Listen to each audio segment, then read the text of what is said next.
She's already hit a home run tonight and sends that one to center. And Megan Langenfeld wins it in the bottom of the 8th for UCLA. Arizona State is on the brink of a national championship with freshman pitching sensation Dallas Escobedo and a Game 1 hitting clinic. They are rolling into Game 2. Florida will have to bounce back from a Monday meltdown and rediscover its bevy of booming bats. It's time to bring the thunder in OKC with a championship on the line. I mean, we're not concerned about the other teams. We know that they're a very good team, and so are we. Everybody was locked in, and I think it showed on the scoreboard.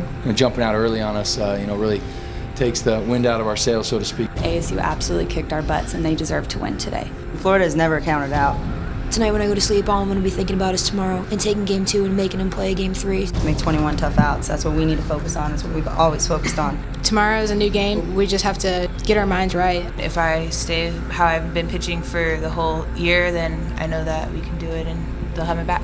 Positive as we possibly can. I mean, it's a series. It's not a game. We just want to keep going and not really let up on the throttle. We just want to keep going.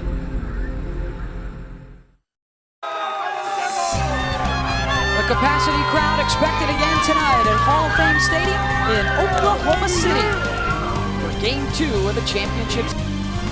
On Military Appreciation Night here in Oklahoma City, it's the top seed Arizona State, the winners of Game 1, and the 4 seed Florida Gators. They must win tonight to force a Game 3. Let's take you back 24 hours, and last night it was all ASU, and they got out of the gates quickly in their Game 1 victory. They were already up 3-0 when Kaylin Castillo went to work with one of her 3 hits. They were up 6 and then 7-0 when Krista Donnerworth hit the first of her 2 home runs. Dallas Escobedo, 5 hits, 7 strikeouts, and Arizona State now 1 win away from its 2nd national championship. Welcome to Hall of Fame Stadium. I'm Beth Mowens with a couple of Olympic gold medalists, Michelle Smith and Jessica Mendoza. And Michelle, let's start out with Fear the Fork, as they say here for the ASU fans, and their freshman pitcher trying to lead them to the national championship. Well, the Sun Devils have been a freight train, and Dallas Escobedo has been the engineer of that train. She has done a phenomenal job in the circle. The freshman moves the ball very, very well, and when she throws the ball out of the zone and gets the Gators to chase, she has been magnificent. You can see the Gators chasing pitches, strikes out of the zone. But when she leaves them flat, she has been hit hard. She's going to need to limit the free passes, keep the ball moving, and keep the Gators chasing that pitch out of the zone. If she can do that, she'll have a strong showing in the circle. And the game was well in hand last night for Arizona State when Florida's bats started to come to life, so they will look for some carryover, Jessica, into Game 2 today. Exactly. Florida scored 9 runs the last 2 times they faced Arizona State, but those runs came late in the game. The key for Florida to win tonight is for them to score early and first. When they have scored first, they've gained more confidence. Hitting has been contagious, and it's always gotten into the psyche of the other teams. They're 42-1 the entire season when they score first, 3-0 this World Series. That's what they need to do to get ahead of Arizona State tonight. They're looking to get out of the gate a little quicker here tonight, and they will be the home team. Let's check out the Capital One starting lineup for the Arizona State Sun Devils, and their All-American shortstop Caitlin Boyd will start things off, followed by Leslie Rogers in the 2 spot.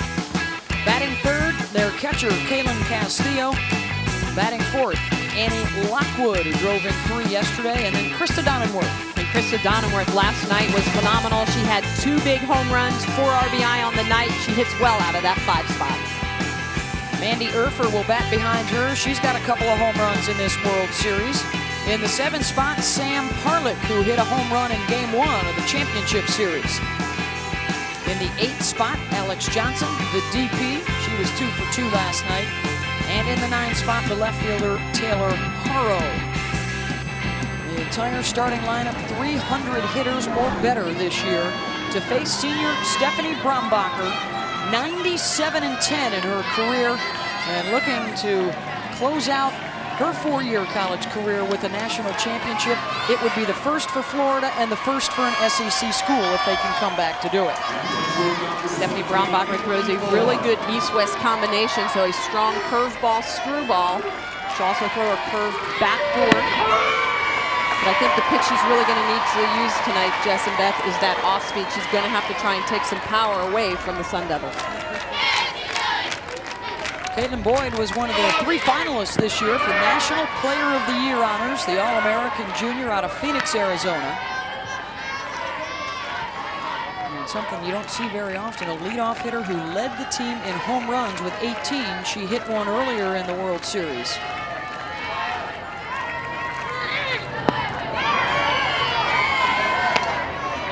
Gators, the national leaders this year in home runs, but here at the World Series, Arizona State has been just as effective with the long ball. They've hit one out in all of their games so far. And of course, last night, 4 home runs to bust it open.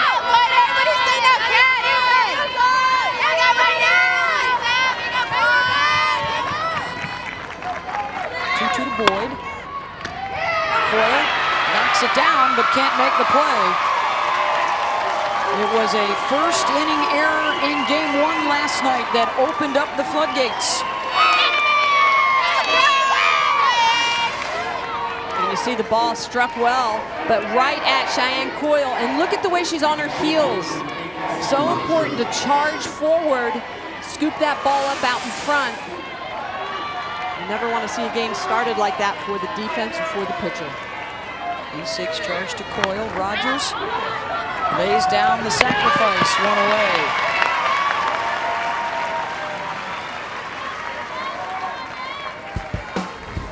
Here's a look at the Gators defense behind Stephanie Braunbacher, and perhaps the most important, who's in front of her, Tiffany DeFelice, the senior catcher. They've been together since their younger days, played high school ball together as well before teaming up at Florida.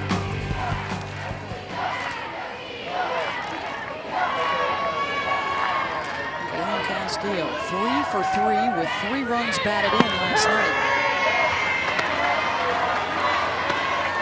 She is their senior leader, and at just 5'2", she is a ball of fire for them.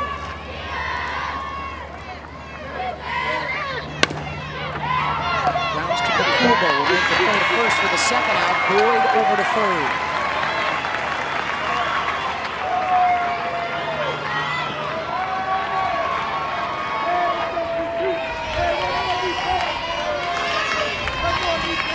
Runner in scoring position for their 4-hitter Annie Lockwood, who is hitting .500 at the Women's College World Series with 2 home runs and 7 runs batted in.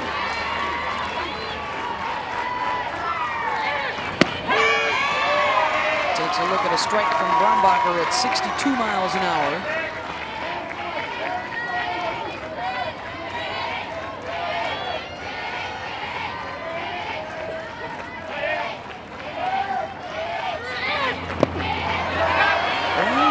ASU seniors have tasted that national championship. The other 3 classes, including this junior class that came in on the heels of the title, Annie was telling us, we saw what it was like. We want one of our own rings now.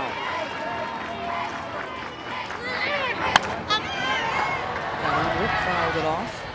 A lot of the ASU players talk about seeing that national championship trophy. They walk past it every day. They're going up to their study halls, and you know, it's a nice reminder of what's waiting out there for them.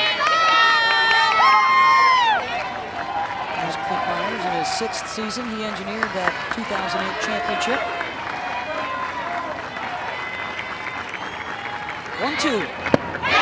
Braunbacher gets the strikeout, and a little pep in her step coming out of the circle. Gators hold ASU off the scoreboard. The senior, Braunbacher, gets her first strikeout, and a little extra oomph. Florida coming to bat.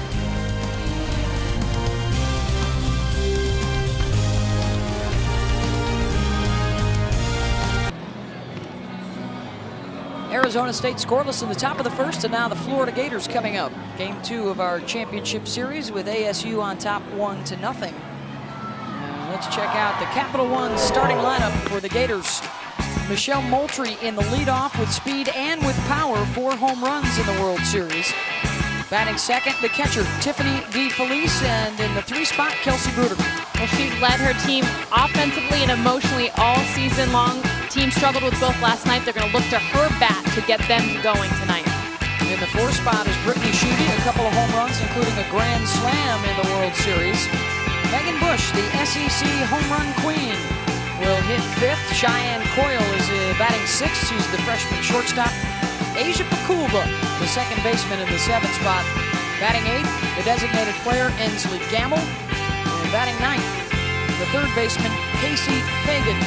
Everyone with the exception of Fagan has hit a home run so far at the World Series. And they will be facing Dallas Escobedo, the right-handed freshman from Glendale, Arizona, who tonight can become the first freshman in 20 years to win the national championship game. She is 4-0 here in the World Series. She is 9-0 in the NCAA tournament. The Sun Devils have not lost in the postseason. Michelle Moultrie will step in to lead things off.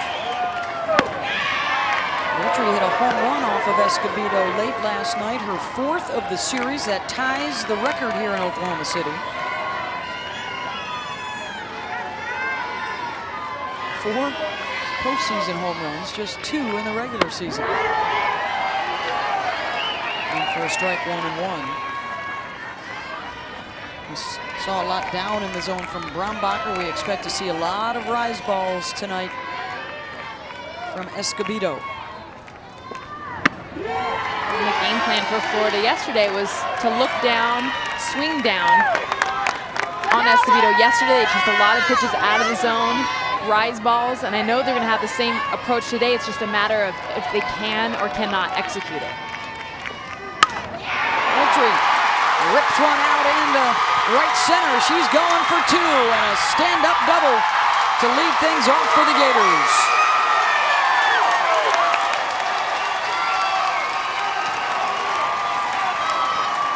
And this is what I love about Michelle Moultrie. This ball is up. She loves the ball up in the zone. She just takes a hack at it, hits it hard on the ground, but watch her fly. This ball is a single for anyone else in this lineup, and she just out of the box thinks to.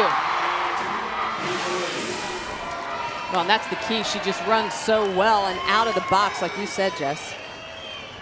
13 hits ties a World Series record as DeFelice lays down the sacrifice.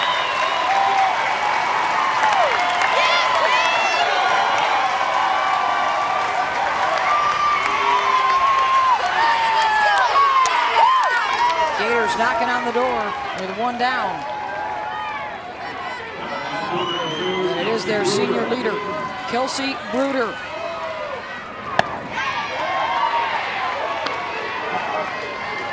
The SEC Player of the Year, the senior out of Corona, California, and a member of this senior class playing in their 19th World Series game over the course of their careers. They've been here every year. This their 2nd finals appearance.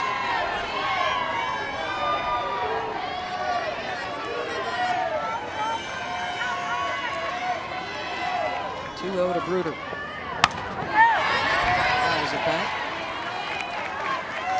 Kelsey also had a home run late last night off of Escobedo. And then in the post-game news conference, she had some choice words about the umpires.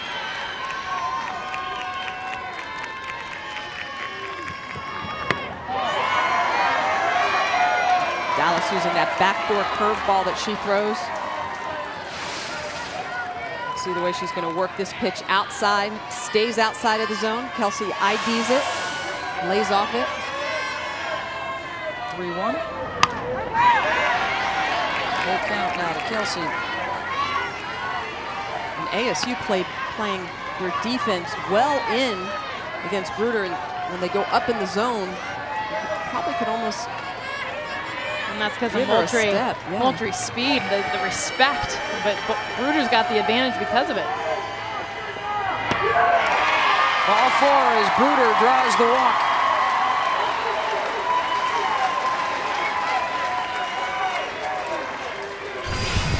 Here is the defensive alignment. And one of the major cogs for the Sun Devils is Chris Donenworth, the third baseman. In fact, Coach Clint Myers calls her the best third baseman he's ever coached, male or female. She's like a cat over there, very quick hands, quick feet. And now Brittany Schutte, who has set a new home run record this year at Florida, but has also squeezed in a run in this World Series.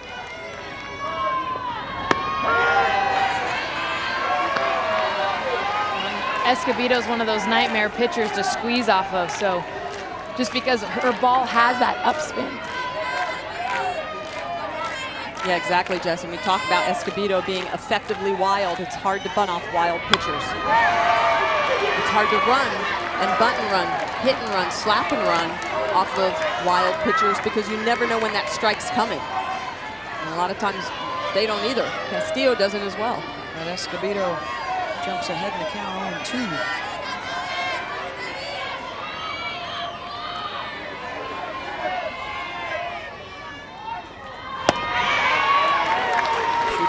Off the rise ball. They saw a steady diet of those last night and also on Friday night. This is the third time they are facing each other here in Oklahoma City.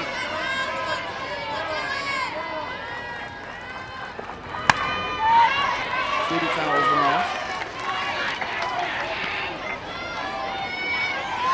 One of the things Tim Walton loves about this sophomore out of Fountain Valley, California, is her short memory.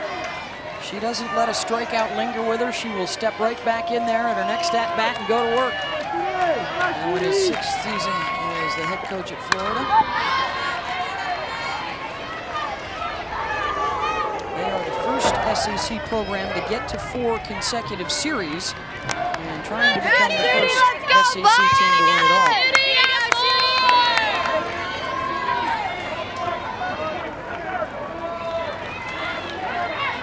Moultrie on third, less than 2 out. So many ways they can score her. This is a big at bat for Florida.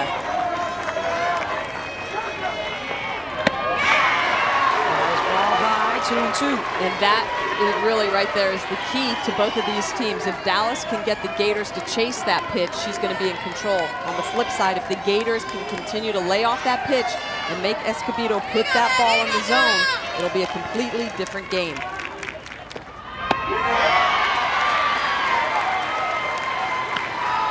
Full count to Brittany Schutte.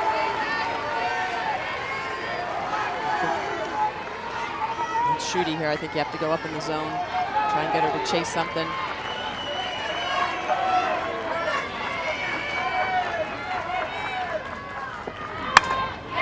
Schutte out to left field, back near the track, and making the catch is Haro. Moultrie will tag, and Florida has the lead.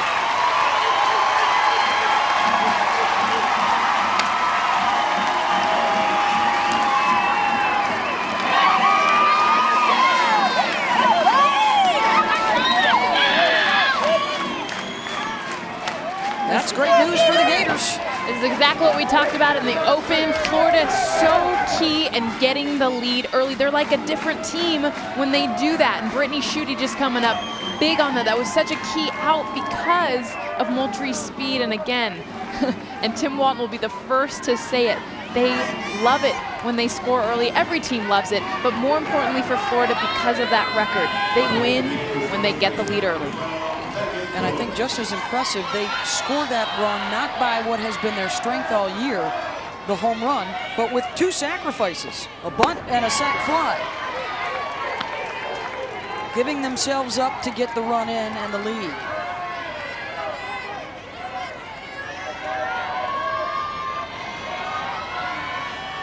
Megan Bush.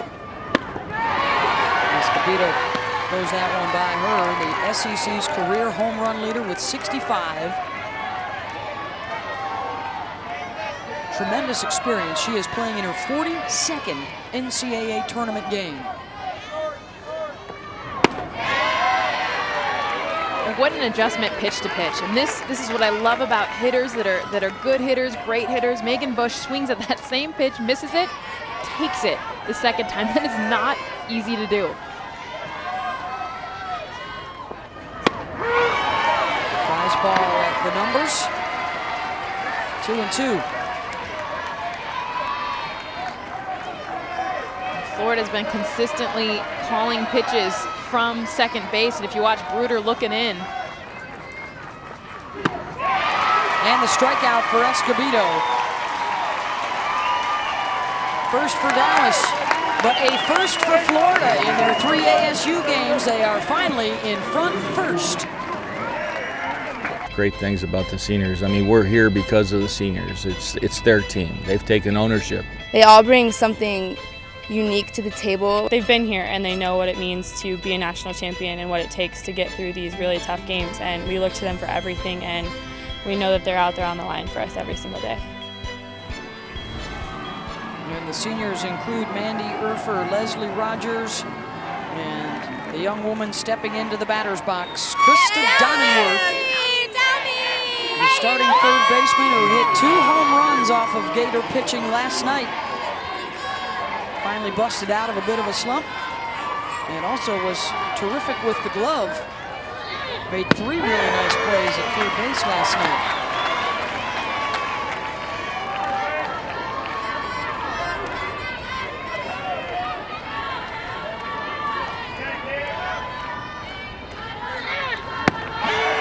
Coach Myers talks about Dunenworth almost being 6 feet tall, but how well she moves and how athletic she is. I mean, she has her height, she has everything to her, but she's able to control her limbs and be so good hitting and defensively. Brombacher stays away at 59 miles an hour. When I watch Dunenworth hit, it's the length of her swing, I think, that I'm most impressed with. When she follows through and hits through a ball. Reaches for one and sends it out to right, and it drops in front of Brittany Schutte. Leadoff single for the Sun Devils.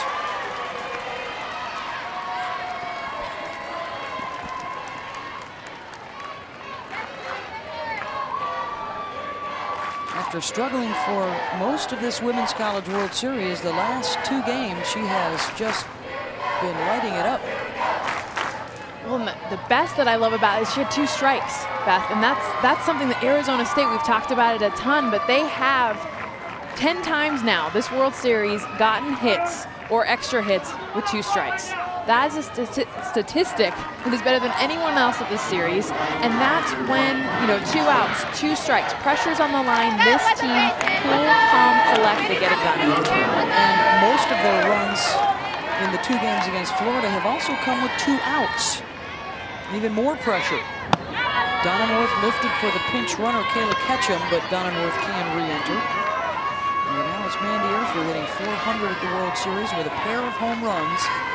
The seniors have been terrific, and they point to Urfer as the one that really sets their confidence level and sets the tone with her poise. And I think one of the things about the Sun Devils is that Coach Myers wants them to trust their preparation. They are a very well-prepared team, and Jess, when you're prepared in that box or out defensively, you're going to be confident. You're going to have a whole different swagger about yourself. For a strike at the knees, 2-1.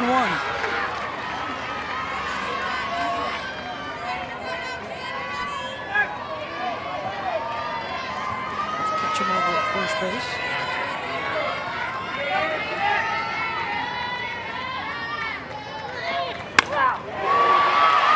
Rope back to center. That's going to get by Moultrie all the way to the wall. They're going to hold up Ketchum at third. Runners on the corners for ASU and a couple of hits to start out the top of the second.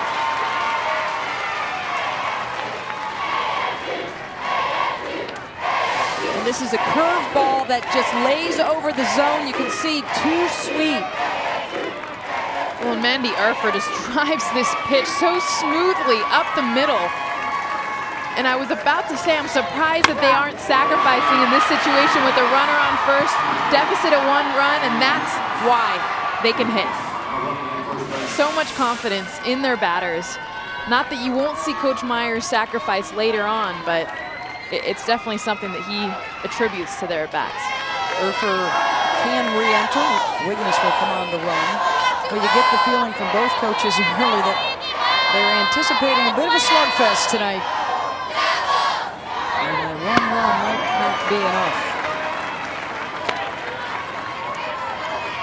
Sam Parlick in the 7th spot. She was 2 for 3, scored a couple of times last night and hit a home run.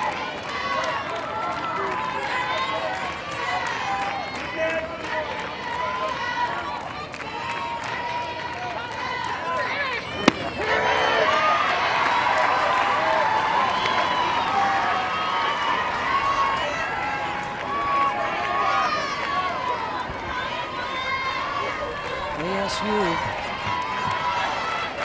one of those oddities of the sport, they have just loved the second inning of games all year long. Threatening again here tonight. 121 to 18. They have outscored opponents this year, by far their highest scoring inning of the season. And 10-zip against opponents in the second inning of their games here at the World Series.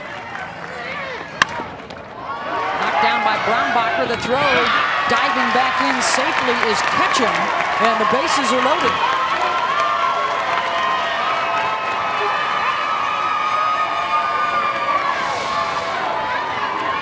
Now Stephanie does a good job of knocking this ball down. It saves a run, but you can see the way that Ketchum is able to dive back to the bag. A great reaction of Ketchum to get down.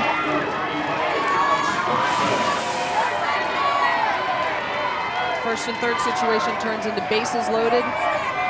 Stephanie can induce some ground balls here. It's not a bad thing for the Gators. Alex Johnson, the designated player. It was a 6-run second inning last night that busted the game open for the Sun Devils. Ketchum at third. Wiggins at second. Sam Parlick at first. Nobody out.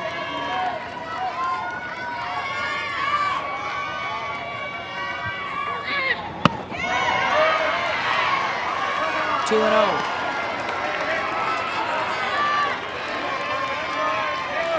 In the second inning last night, 6 runs, 1 home run, and all of them coming with 2 outs.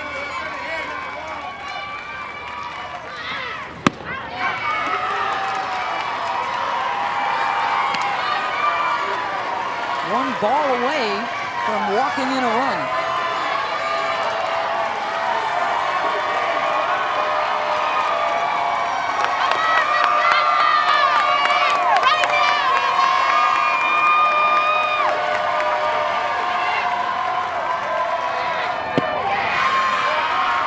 Ball 4, and the ball game is tied.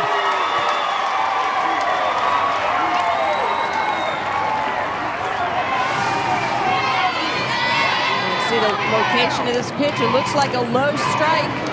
According to K-Zone, it shows that it is on the lower part of the zone.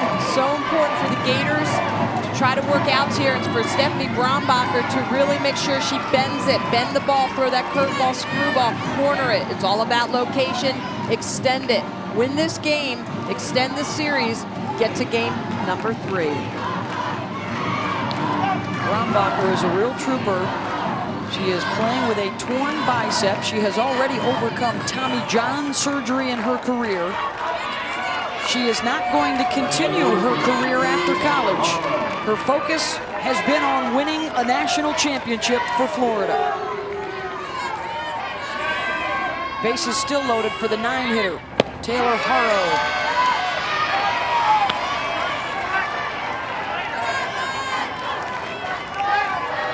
5 straight balls.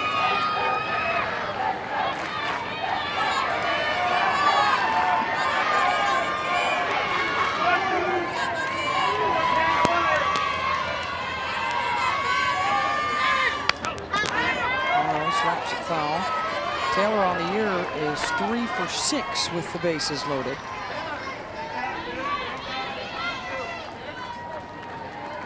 couple of singles, a fielder's choice, and a walk. And allowing Arizona State to tie it up.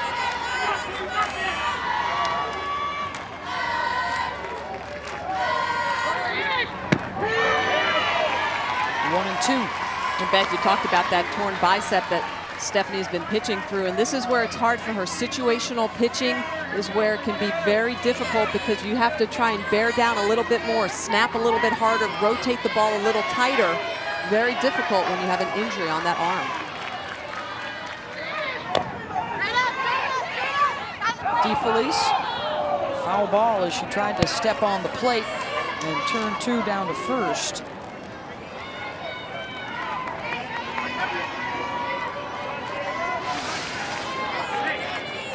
See Taylor Haro, she's going to come through and slap. Lucky she doesn't step on home plate there.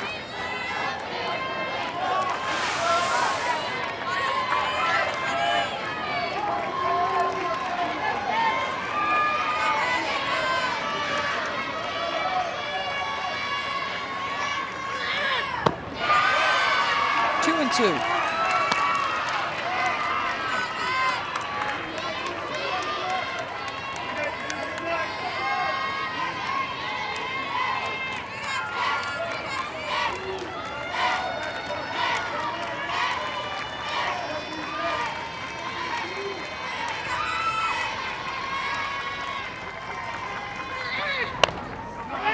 Right back to Brombacher. The throw to home to get the force out.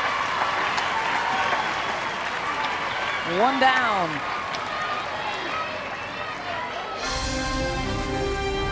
The coverage of the NCAA Women's College World Series continues on ESPN2 tomorrow night. The if necessary Game 3 of the championship series. If Florida wins tonight, we'll be back on ESPN2 at 8 Eastern tomorrow. All presented by Capital One. The NCAA Women's College World Series is also available online at ESPN3.com.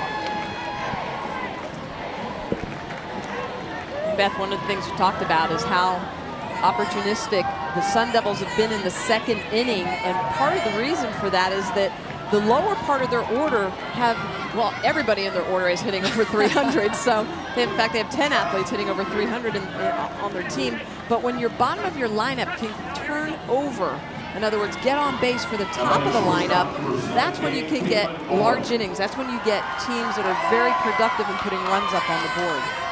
That summarizes the Sun Devil team. Bottom 3 scored 5 runs last night.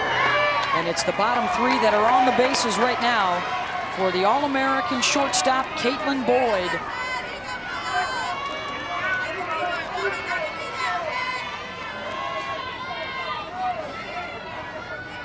Reached on the error back in the first inning.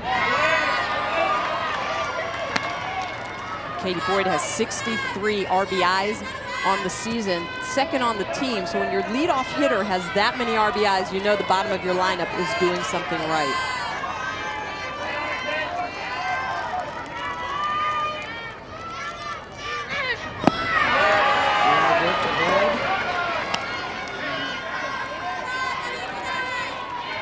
I like watching Caitlin Boyd swing basically because of her hands. She's got some of the quickest hands I've seen, and it just allows her to trust the rest of her body.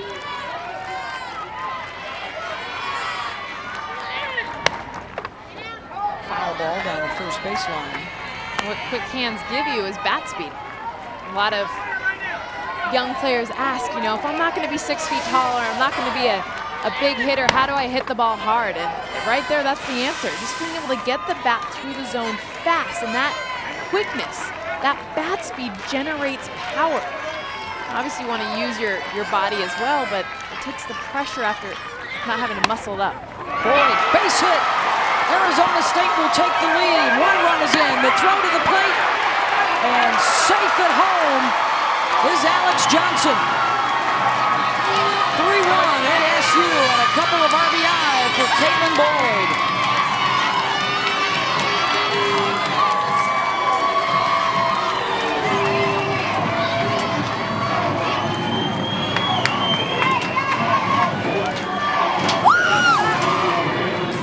Just like Jess, you're talking about, Katie Boyd, quick hands, drives this through the hole and she's gonna get a couple of RBIs. And boy, Stephanie Brombacher lucky she did not get run over. And Jess, that's another 2-strike hit. And you can see, look at right here, look at where Stephanie Brombacher is when the runner is coming in. And she is very, very lucky that she is not hit or run over. It's important for the pitcher to clear, get behind the catcher for an overthrow.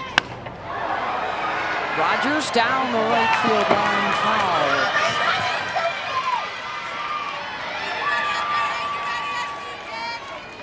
Leslie laid down a sacrifice her first time up. Another big second inning to grab the lead. They've got senior Stephanie Brombacher on the ropes.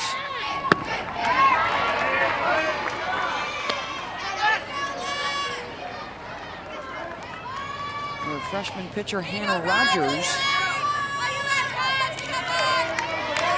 still in the dugout, not making any move towards the bullpen at this point.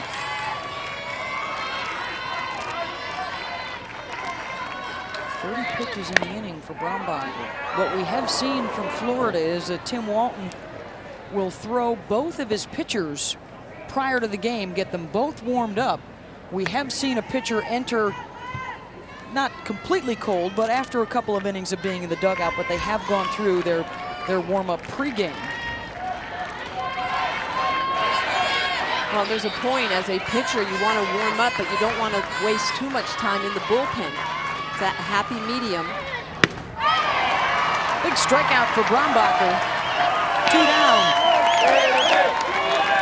2 down, now let's go. 2 down.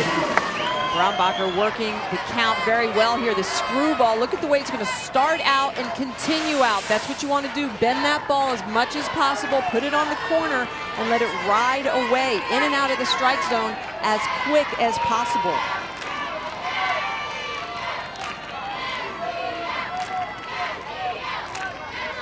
Bring up Castillo. And grounded out in the first at-bat.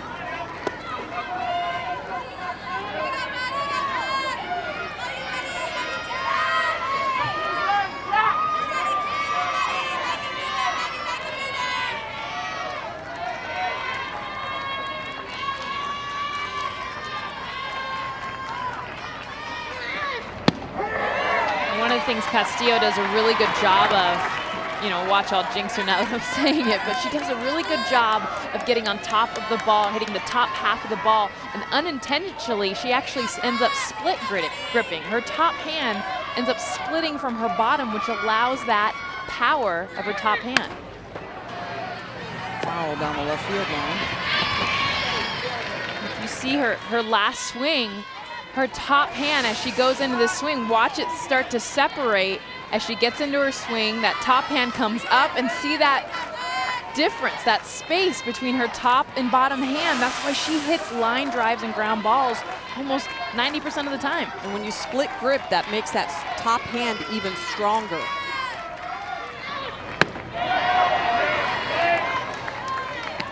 And the reason it does that is it shortens it up. That top hand gets separated from the bottom hand, so it actually is a shorter movement. So when you actually roll through, the top hand becomes shorter, and it actually pulls the bat head over and down through the zone.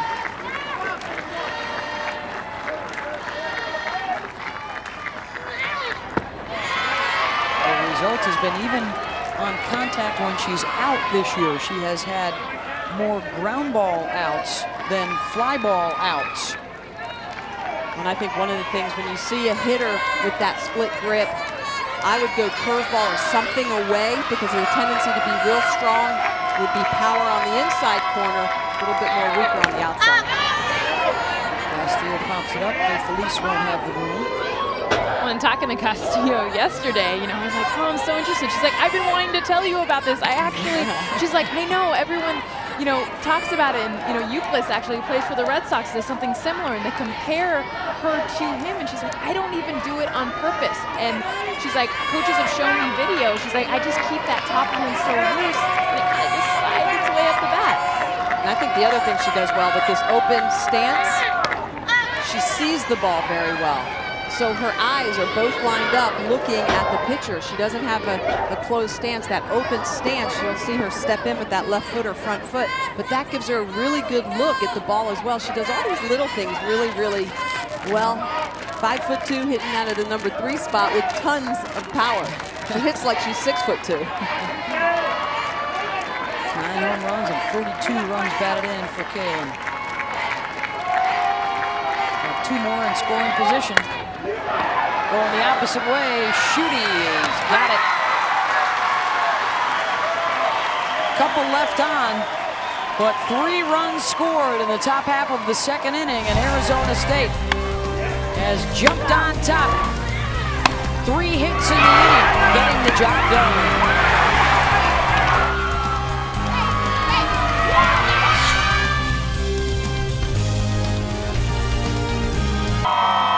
Florida jumping on top early, and then Arizona State grabbing it back 3-1 as we move to the bottom of the 2nd inning. And Dallas Escobedo was so strong last night, trying to do it again tonight. Well, in the 1st inning, the Gators were able to be patient. They watched pitches out of the zone, but pitches in the zone, they attack. So they watch and are patient. In the zone, they attack. And when you watch and are patient and make the pitcher come into the zone, it's a heck of a lot easier to make contact. So the big thing, what does Dallas Escobedo need to do tonight to get the victory? She needs to keep on keeping on, keep working that ball, try to get the Gators to chase, limit the free passes. Last night she had 5 walks. She needs to limit those free passes, the hit by pitch and the walks. Keep them chasing, get that ball moving through the zone, in and out. Use her balls pitch productively in key situations. She doesn't need to throw a pitch on a strike on every pitch. Talk about Escobedo being effectively wild. That wildness truly does help her. She will face Cheyenne Coyle, 6, 7, and 8 in the batting order.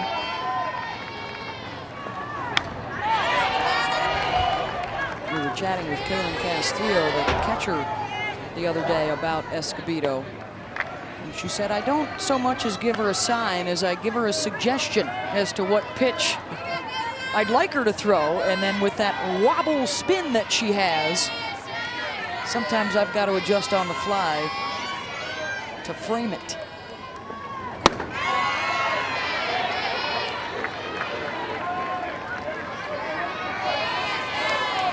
And if you agree with the Gators from yesterday and the complaints about the strike zone,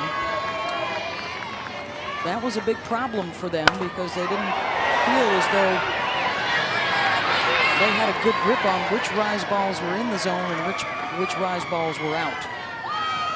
Oh, that's the key. You have to identify pitches, and that's one of the hard things about Dallas Escobedo is that her ball doesn't have true spin. It kind of wobbles as it's coming in, and when you can't pick up rotation, just you know that it's hard to tell which way the ball's going. And it has that nice tight spin. You can say, oh, that's going to go up, or that's going to curve or go down. Well, and honestly, Florida prides itself on recognizing pitches out of the glove. I mean, they did it with Chelsea Thomas.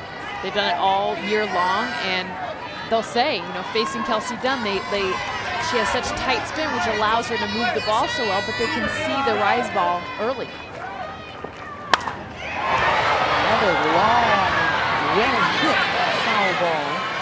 Well, Chelsea Thomas is the All-American that they beat on Thursday. Then they faced Escobedo on Friday.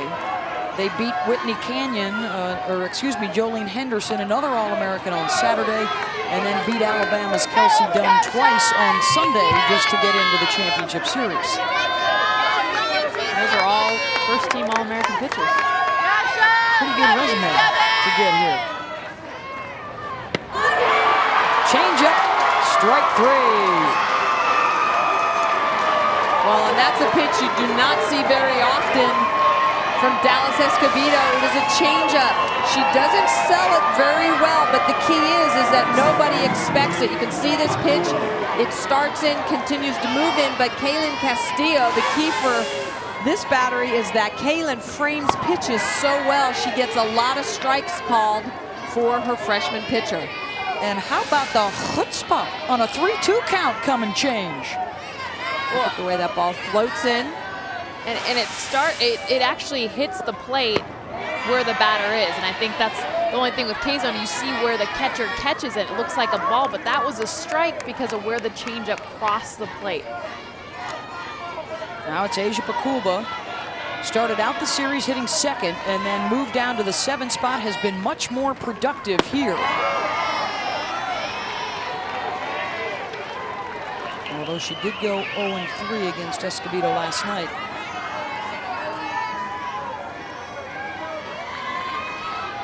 Asia, one of the 5 senior starters in the lineup.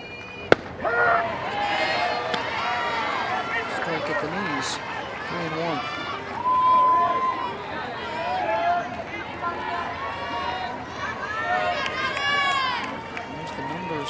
Batting 2nd and then 7th.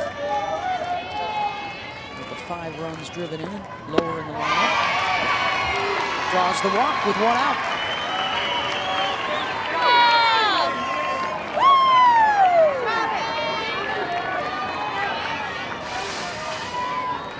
See the location of this pitch. Looks like it could be a strike, but every umpire is going to have their zone. Talk about identifying early in the game that strike zone of the umpire, knowing is you have a higher zone, a lower zone, inside, outside, and adjusting your pitches. Try to expand it.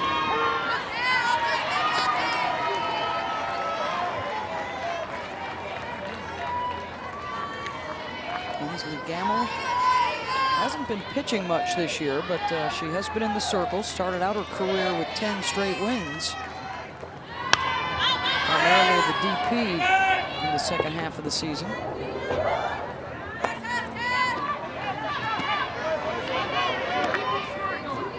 Tim Walton says she won the job because she is a gamer. She's had some clutch hits for them. She's got 4 hits with 4 RBIs here at the Women's College World Series.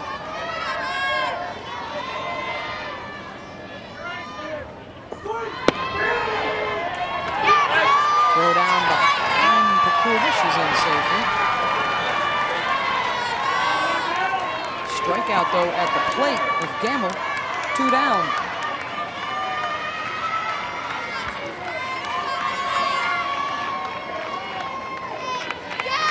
That's the 3rd of the night for Dallas Escobedo.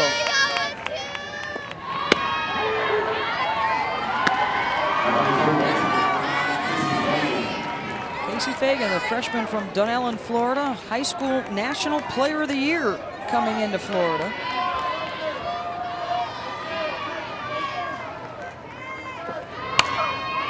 And Fagan handled by Perlick at 2nd. Side retired, a walk, 1 left on. 2 complete. Arizona State a win away from the national championship. Hall of Fame Stadium in Oklahoma City, and Arizona State with the 3-1 lead over Florida. It's game 2 of the championship series. Arizona State was a winner last night, 14-4. They had a huge 2nd inning, and they got another good one tonight. Well, Dunworth, Urfer, and then Boyd. All 3 of them coming up big. Don't forget the table setters, the walks. They're fired up, and they are such a 2nd inning team. 9 to the plate last night. They ended up scoring 6 and hit a home run. And tonight, 8 to the plate in the 2nd inning. 3 hits and 3 runs scored. And the bottom of their order has been terrific. Oh, I mean, all up and down, but the bottom of the order has been on base now 8 times in their 14 at-bats. And the 3, 4, 5 hitters were lethal last night. Lockwood included. It's 4, 5, and 6 coming up.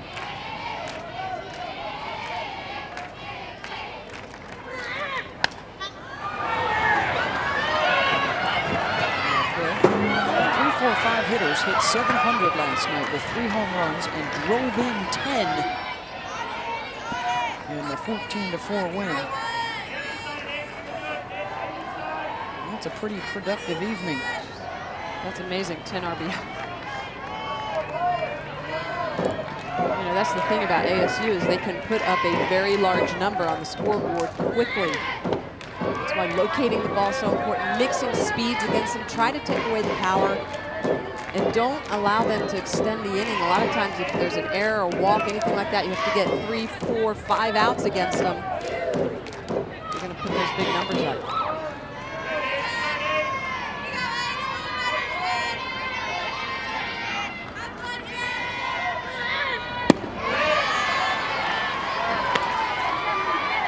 Three and one.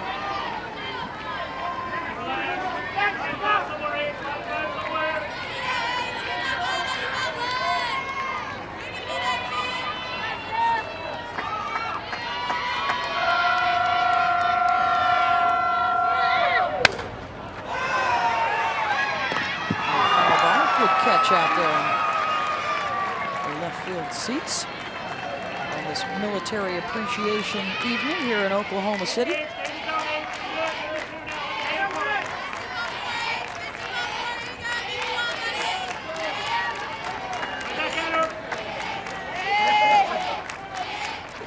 Full count to Lockwood.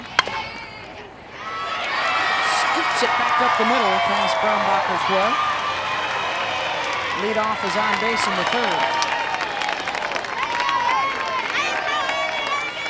ESPN2's coverage of the WNBA comes your way on Thursday night. Atlanta Beer and the Washington Mystics taking on Angel McCautry and the Atlanta Dream. It's the WNBA presented by Pennzoil on ESPN Thursday at 7 Eastern. Coverage of the WNBA is also available online at ESPN3.com. Krista Dunenworth singled, and her pinch runner came in to score in that second inning.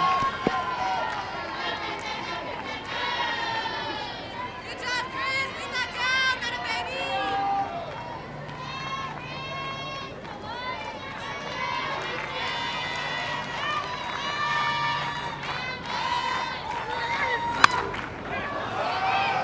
Ruther.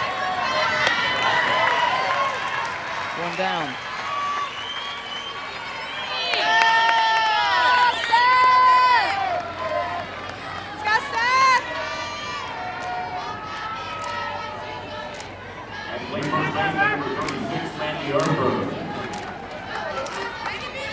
Next up is Mandy Urfer. She singled her first time up.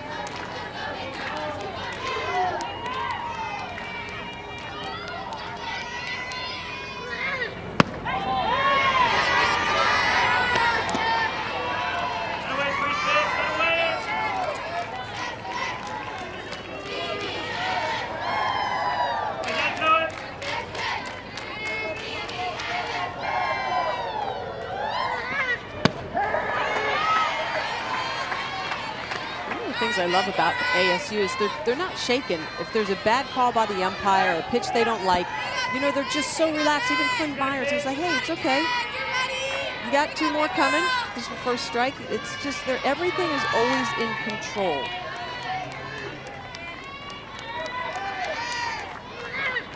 You guys actually had a plan, didn't you? Both at the plate and in the circle. If you just weren't in agreement with what the umpire was calling?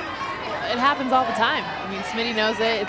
It's either, you know, it's never the count that you want it to be, or it's never the zone that you want it to be. And there's times it does get under your skin, I'm not going to lie, but at the end of the day, you can't control it. Well, it's about making adjustments, and I absolutely have one, especially in Japan. Being a foreign pitcher, I called it my bad umpire strike zone, or my bad umpire plan. You didn't get any breaks over there? Oh, no. But you know what? It made me a better pitcher because of that, because I had to figure out a way to be better. I wasn't going to allow someone else to beat me, so I had to mix speeds more. I had to bait hitters into swinging at pitches to take the umpire out of the game. Brombacher looking for the strikeout. Urfer held up, full count.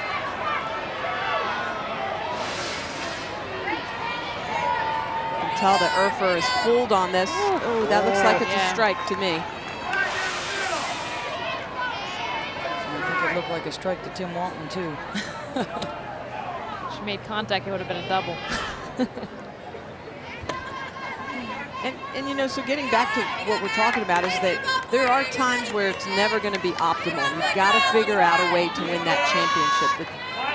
The championship is worth figuring out a way to get around the obstacle of an umpire or a field condition or the weather, whatever it is. You can always find something to complain about. Look at the positives. foul back. And Jess, you know what it's like with 2 strikes. If you're not sure the umpire's zone, are you letting anything go past you? I'll even talk to the umpire. I mean, when they call a strike on me or if I foul a pitch off, I'll ask them, like, would you call that a strike? You know, I want to know their zone. I don't care so much about my zone because at the end of the day, 2 strikes, it's not going to matter. Erford draws the walk, 2 on with 1 out. Well, stay tuned. We'll have a special announcement later regarding the 2011 Lowe's Senior Class Award winner. The award celebrates the loyalty of seniors that honor their 4-year commitment to their school. The Senior Class Award recognizes these student athletes for great achievement during competition and in the classroom while staying in school. Sam Perlick with 2 on base, reached on a fielder's choice and scored in the 2nd inning.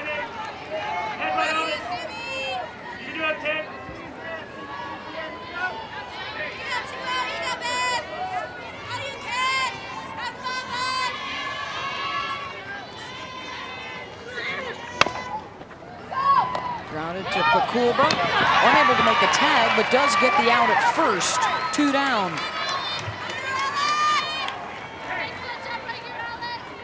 Pakulba reaching for Erford, tried to get her on the way by. Well, Pakulba does a really good job here, but I think she has time to flip the ball over to her to her shortstop to turn the double play here. She chooses to try for the tag and then get to throw to first, but I think there's absolutely time to sit, spin, drop the ball to Cheyenne Coyle, her shortstop at 2nd base, and turn the double play. Alex Johnson now with 2 outs. Pakulba going back, Schutte coming in, that's gonna fall. 1 run is in, 2 runs score. And the Sun Devils are up 5-1. The blue RBI single from Alex Johnson. And the biggest key to this is Alex Johnson is not a power hitter, and Brittany Schutte is playing her so deep. This ball has to be caught. This is not a no man's ball type play. This is a ball that you see Asia Pakulba is almost in right field trying to catch this ball. And we talk about scouting reports, knowing who's up to bat. Alex Johnson is a slapper. She's someone that does hit away, but not usually going to hit it over your head. Well, and that brings up another point. We talked about Asia Pakulba's choice to try to make the tag instead of trying to go for the double play. That puts another runner into scoring position. If she goes for the lead runner at 2nd, that decreases a run. The runner would not have scored from first base. That's a fair ball down the right field line. Johnson motoring for 3rd, slides in safely.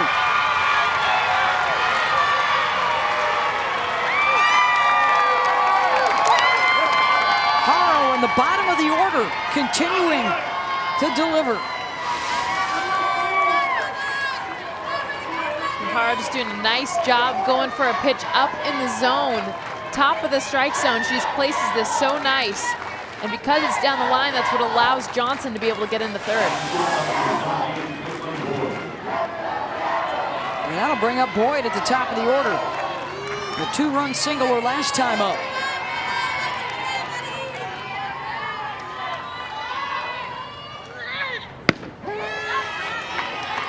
Three hits in the inning, 2 more runs across.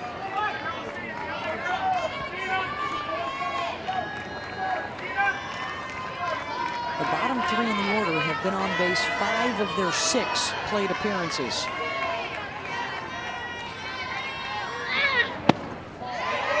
What I like about the bottom of ASU's orders is they do it simply.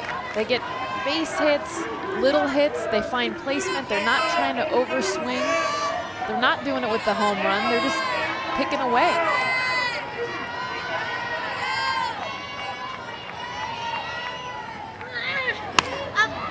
Boyd lifts it out to shallow right. Schutte this time, coming on to make the catch. Side retired, a couple left on base, but a couple more come across.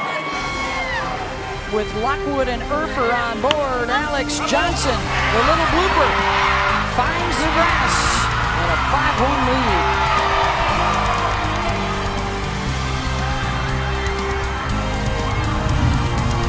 Arizona State 5, Florida 1. Game 2 of the championship series with the Sun Devils a 1-0 lead. The Lowe's Senior Class Award is presented annually to the outstanding Senior Student Athlete of the Year in softball. The 2011 winner of the Lowe's Senior Class Award is Chelsea Kelly from Radford with a 3.94 GPA in sports medicine. Lowe's is an official NCAA partner and is proud to recognize student athletes such as Chelsea who excel both on and off the field.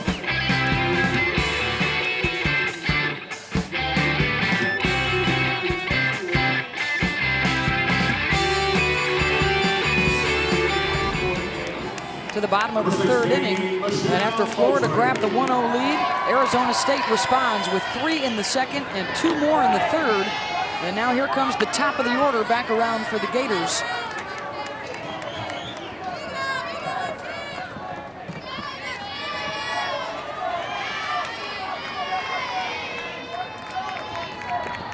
Let's send it down to Holly Rowe. Well, guys, after that last defensive inning, Tim Walton had a discussion with Brittany Schutte, his right fielder. He was very calm. He didn't get on her, didn't yell at her, but they had a long discussion about her positioning on that little bloop single by Alex Johnson that brought all those runs in. He didn't like where she was, but he asked her, where were you? What were you thinking? Why were you there? And let her talk it out and think it through so that they were on the same page for the next time around. Thank you very much, Holly.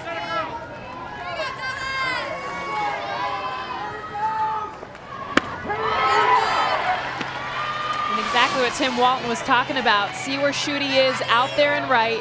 And with a runner in scoring position, she's deep. This is where you play a home run hitter. Like I said, Alex Johnson is a slapper. Now, credit, Brittany Schutte was just playing where the other hitter she was playing, but that's what cost him 2 runs. Moultrie pops up to Parlick on the changeup, 1 down. And we joked and we kind of got all over Rhea Taylor of Missouri, the center fielder, because she would whip out a scattering report for every single hitter between at bats to see where she had to play. I'd rather see someone do that, not remembering, than be out of position and cost your team runs. Well, we've seen a couple of defensive decisions by the Gators that I think have hurt them a little bit. I think Asia Pakulba could have initially, as soon as she got that ground ball, sat, thrown Mandy Urfer out at second on the force. Sam Parlick, a right-handed batter, good potential to turn a double play instead of going for the tag. Knocked down by Donenworth, but in foul territory as DeFelice waited on the change. Tiffany laid down a sacrifice that helped them get a run in back in the first inning. Gators have to win this game to force the Game 3 tomorrow night. One of the things I like about ASU as well is even though Dallas is what we call effectively wild and isn't always hitting the target or the glove, I love the way their defense positions. They try to follow the glove, they'll look at the swing. So you can tell on an outside pitch, the middle infielders are going to shift accordingly. Caitlin Boyd's going to go up the middle. She'll have a little bit of movement. It's those nuances. Learning to read pitch location and bat and swing is very important. And look where Leslie Rogers is right now. Pulled way over to the left. The scouting report on DeFelice, probably pull hitter. So you can see how far over and how even right field is pulled over as well. DeFelice waits on the change and a base hit to left.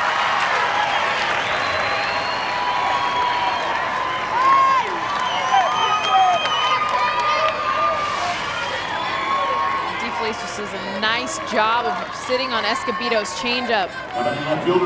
Pulling the ball just like the scattering report said for ASU, but she has a nice through swing and she's able to just recognize the changeup and stay through the changeup, stay backing up. Straight to Kelsey Bruder. Walked in her first at-bat. Just a shade under 400 for the season with home run power. And a new Florida record this year with 79 runs scored and a new World Series record this week with 10 runs scored.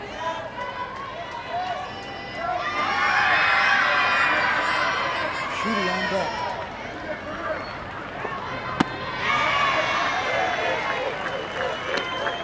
And you can tell Kelsey Bruder is waiting. Her body language, she's waiting for that right pitch, that right cookie to show up.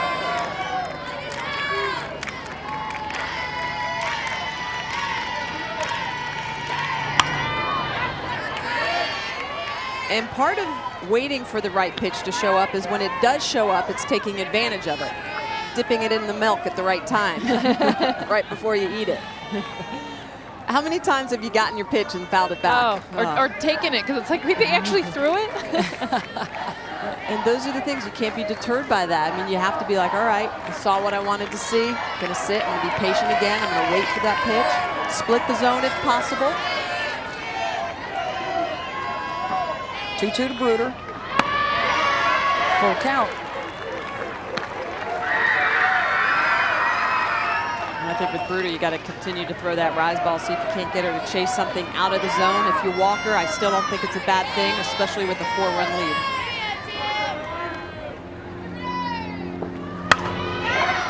Hot shot to Boyd, to second, over to first. Not in time to get Bruder, but they do get the lead, 2 down.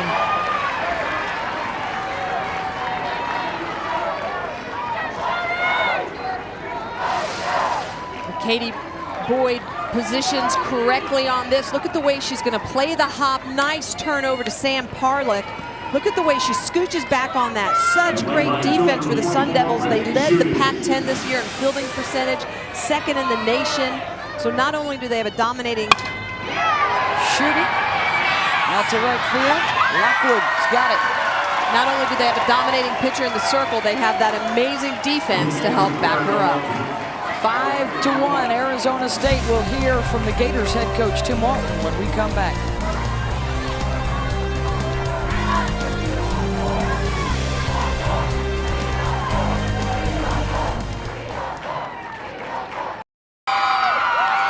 Arizona State's jumped out to a 5-1 lead over Florida here with the Gators head coach Tim Walton. And coach, early in that last inning, you had a miscue out in the outfield. A little blooper came in. What were you talking to Brittany Schutte about that you needed to do differently there? Well, we were just talking about the wind position.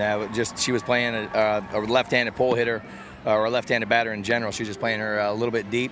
We talked about the wind and how the wind affects that play if she needs to move in a little bit for the left-handers and move back for a little bit. So just communication. Looks like you're going to make a pitching change here. Why now? We talked about being able to try to change up the looks here and go with 3 different looks in this game, with Steph starting at Hannah, coming in middle relief, and then potentially Steph coming back to close. So just trying to figure out a different way to combat their swings. They got good swings. They have good at bats. Very hard to strike out all the way too. What do you like about the fight you're seeing from your team tonight, Coach? We're having good at bats. I thought we had good at bats last night. We were obviously down by a lot of runs, but I thought overall our at bats have been pretty solid. She's mixing her to change up a little bit more now today than she has all weekend. So just got to do a better job. We got to give our team a chance. We got to hold them right here and get our bats back going again. Thanks, Coach. Thank you. Thank you, Holly. And Tim Walton, the head coach for the Florida Gators, and the senior Stephanie Brombacher out. She can re-enter. But for the time being, it will be Hannah Rogers, the right-handed freshman from Lake Wales, Florida, 36-8. She got the start last night and got knocked out early in game 1 of this championship series.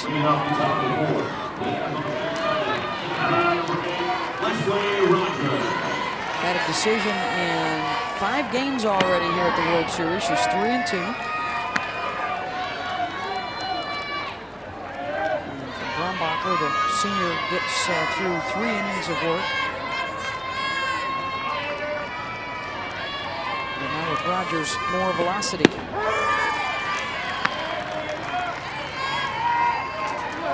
Six hits, the 5 runs. Let's go, 1-3. Had a couple of strikeouts.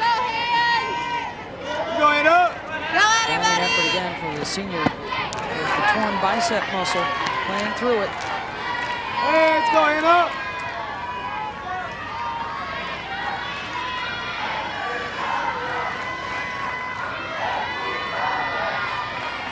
2, 3, and 4 here for ASU.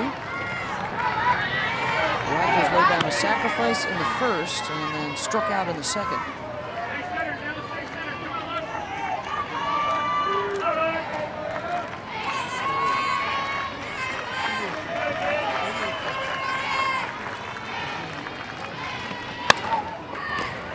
Handled by Coyle.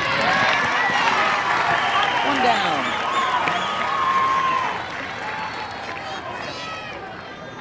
For Hannah Rogers, she's going to need to step in and step up. The freshman needs to get in there, move her pitches around, work the zone, east and west, north and south. She can throw to all 4 quadrants, and she needs to pitch from ahead. When you get ahead early in the count, it makes your job in that circle so much easier, and it puts the hitters more on defense. And Castillo will step in now. And getting back to one of the things that Tim Walton just talked to Holly about, how difficult they are not only to strike out, but to get out tonight, Michelle. And that was a problem in the first game as well. Well, and even when you do have 2 strikes, they still get their hits. ASU is 3 of their 6 hits tonight with 2 strikes in the count. So much of their scoring this entire World Series has been with 2 outs on the board. And Beth, that brings up the point that when we tell pitchers to throw outs, don't worry about throwing strikeouts. Obviously, you have to throw a lot more pitches. When good hitters see more pitches, they have more opportunities to hit the ball. So throw outs early in the count. 2-2 to Castillo.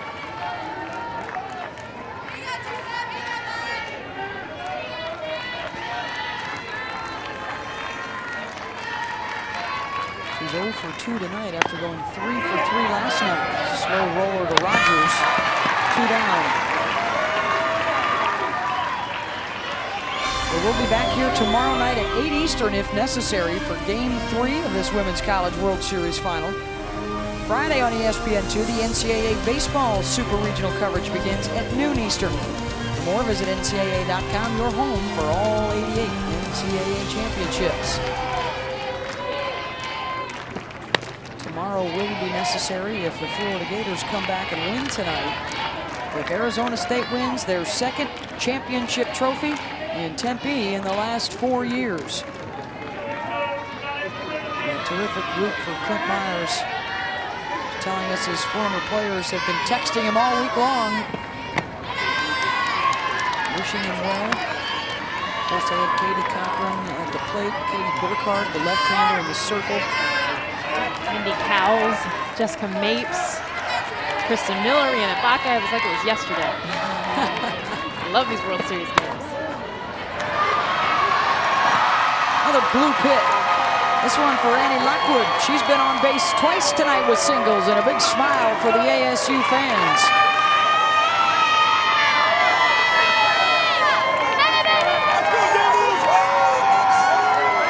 She's making a strong case for MVP honors if ASU wins it. She's better than 500 at the plate.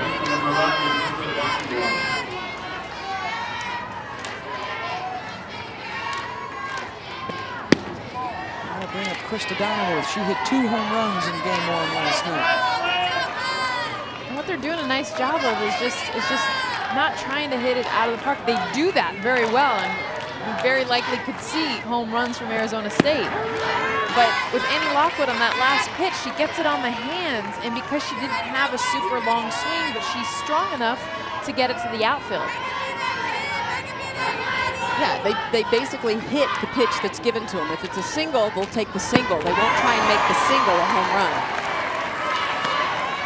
That's how you get yourself out. And really, when you watch, exactly, and sometimes when you watch ASU, you think, boy, sometimes they're not getting themselves out. You know, the pitcher is having to work very hard to get themselves out. There are some teams that get themselves out. And that's where pitchers need to learn to read the body language of the hitter. What are they doing? What are the nuances? Are they pulling off the ball? So if they're spinning off the ball, then you're going to shoot them an outside pitch. If you're stepping into the zone too much, you want to jam them at the hands. Donaworth fires it down the line.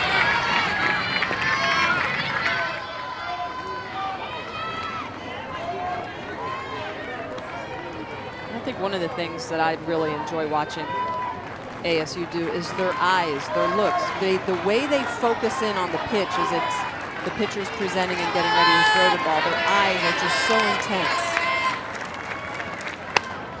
Donaworth reaches out and sends it right over to Megan Bush. 1 hit, 1 left on. Side retired at the top of the 4th. Clint Myers, the Sun Devils head coach, when we come back to Oklahoma City.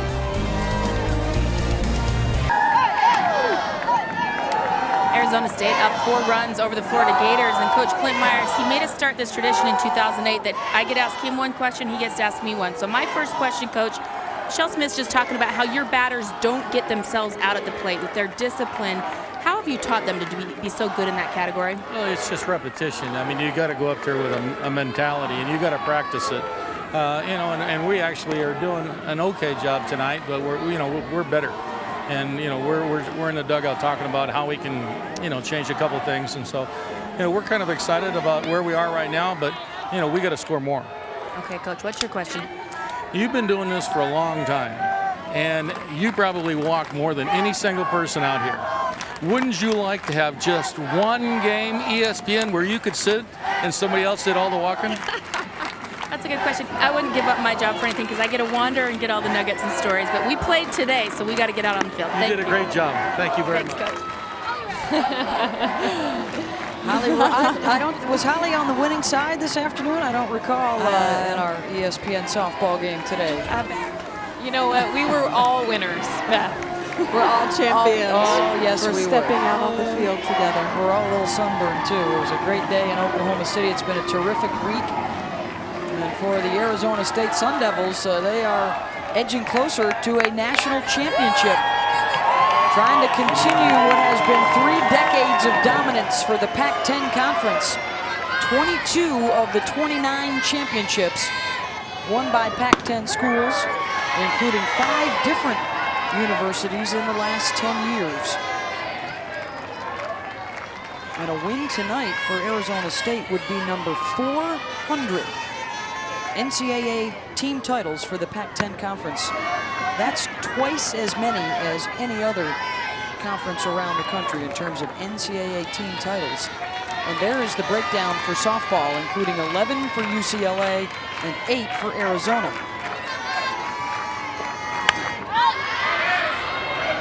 And ASU trying to join those 2 schools and Texas A&M. Those are the only 4 programs, or 3 programs, that have multiple national championships.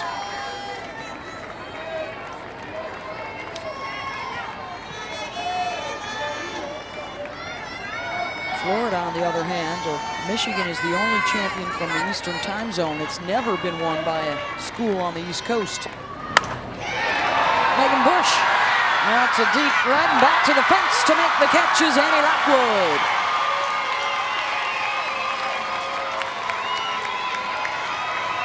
Look on her face says, I had that one all the way. I love the confidence she has going up against the wall. You see a lot of outfielders hesitate right here, and Lockwood feels the warning track. She knows exactly where she's at, and she reaches for that ball, knowing she's not going to run into the wall. I love good drop steps and good outfield plays.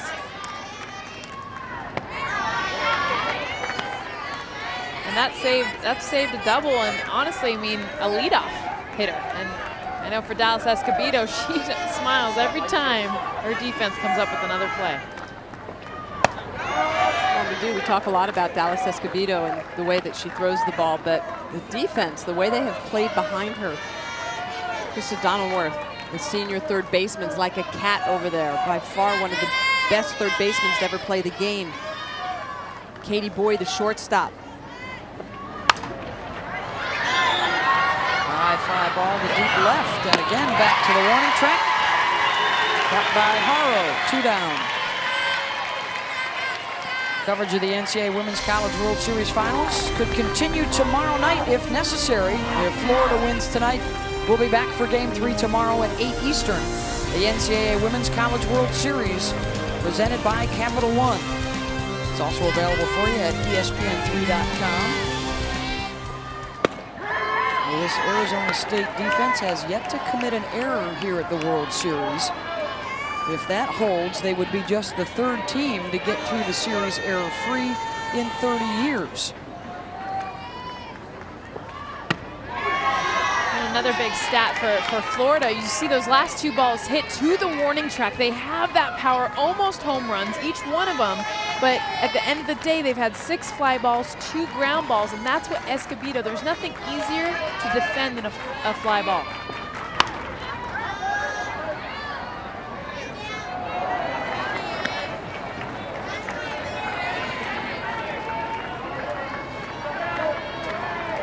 Dallas inducing those 6 fly balls, the 2 groundouts, 3 strikeouts. In game 1 on Friday night, she had 12 strikeouts. So the Gators have done a better job of putting the ball in play.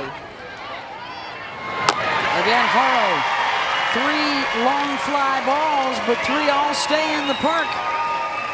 4 complete and a 4-run ASU lead.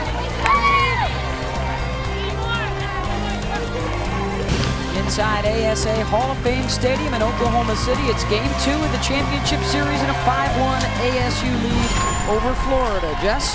We talked a lot about 2-strike hitting. This is why these balls are just out of the zone, but they're able to put them in play. Not trying to do too much with it. Short to the ball, ground balls.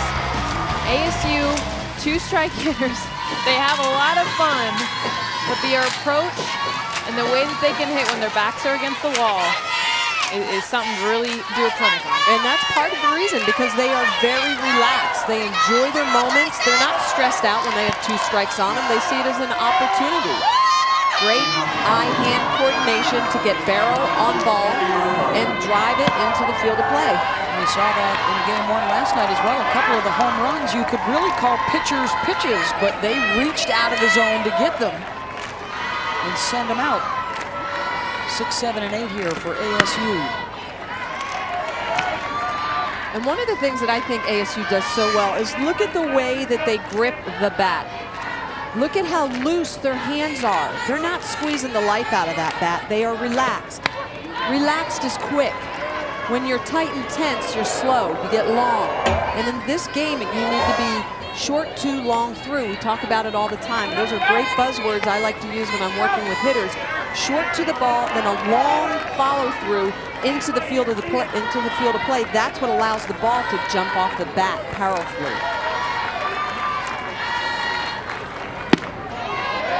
Hannah Rogers, the freshman, on in relief of Stephanie Brombacher for Florida. We heard Tim Walton tell Holly Rowe that Brombacher might return if they are in a position to come back to win this game. But after that first run in the first inning to take the lead, the Sun Devils 3 in the second, 2 more in the third. Well, and if you talk, Holly Rowe talking to Clinton Myers, he said, hey, we're still working. We still have work to do. He knows Florida's a great hitting team. He knows they have the ability to come back. And he always says, our best at-bats, our best defense, our best softball is ahead of us. We always have to learn and get better. Never be satisfied. And that's another situation where a batter, in that case Mandy Urfer, was behind in the count 1 and 2 and still worked her way into the walk. Well, and that comes down to knowing the strike zone, understanding the umpire, understanding the pitcher you're facing, reading pitches, and knowing, is that ball going to be in the strike zone, making that split-second decision as soon as that ball comes out of hand of the pitcher.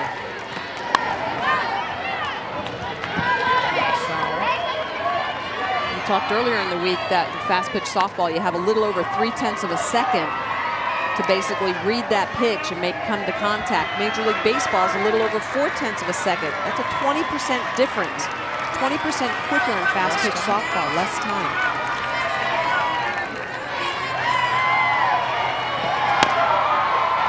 Pakulba steps on the bag at second.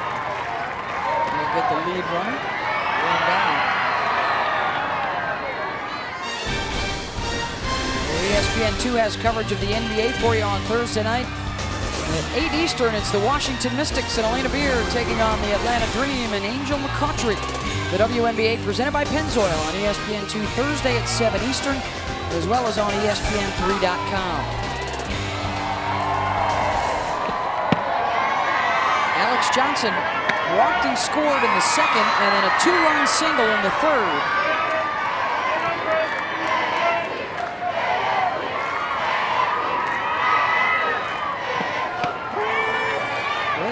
ASU 9 outs away from its second national championship in 4 years. Freshman Dallas Escobedo trying to become the first rookie in 20 seasons to win a final. Tim Walton had talked about how he made the adjustments with Brittany Schutte for Alex Johnson. The fact that she's a lefty and the wind, you see now she's pulled a lot further in. Unfortunately, sometimes you have to learn the hard way. And I've been there. I mean, a lot of times you'll be stuck in it, you know, where you were with a batter before, you're playing deep, and you just kind of stay in that area, and the next thing you know, you're chasing after something that's in, and you're thinking, that's exactly where I should have been playing.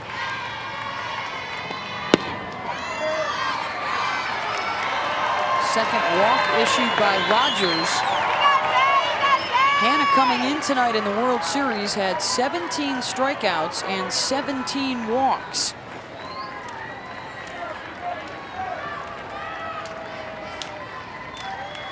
And in her inning plus here, a couple of walks without a strikeout tonight. Balls and strikes about even.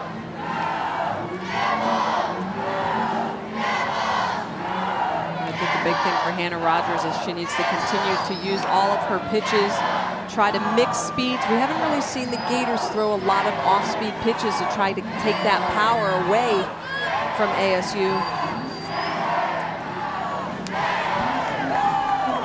I think the biggest thing for Florida when they go back and look at the tape of these games, they're probably going to try to recognize some positioning miscues that defensively have hurt them a little bit, and probably pitch calling as well. There's probably a couple of times when they could have been throwing in at the hand, off speed, low and away, waist pitch up and out, then diving back in low and inside. You really have to change the eye of the ASU hitter. If you don't change their eye level, they're going to sit in and hit.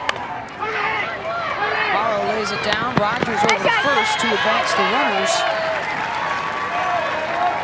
2 down.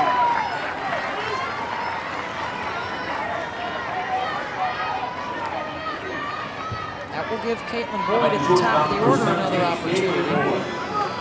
Or would you rather walk her and pitch to Leslie Rogers here with first base open? Well, we saw the same exact situation last night. They chose to intentionally walk Katie Boyd, and I think you don't give her anything great to hit. You have first base open, but if you intentionally walk her, that just is going to drive Leslie Rogers and the rest of the lineup to try and hit her in. And a key nugget is Rogers used to hit after Cochran in the 08 National Championship team. So she's very familiar with hitting after the big hitters, and she actually came up with an RBI double in that game because they intentionally walked Cochran to get to her. She's great at protecting power in front of her. That was during the 08 championship season.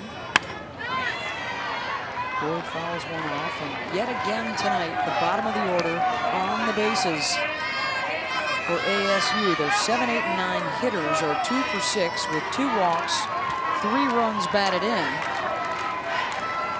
They've been on base 7 times tonight.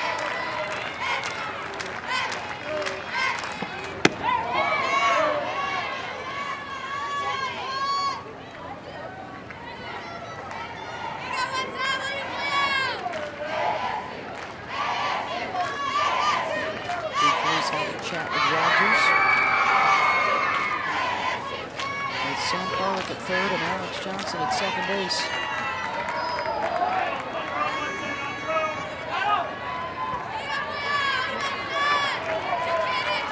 Two-run single for Boyd in the second in a similar situation. And another base hit. The throw to the plate, trying to slide around DeFelice is Johnson, and she's thrown out home.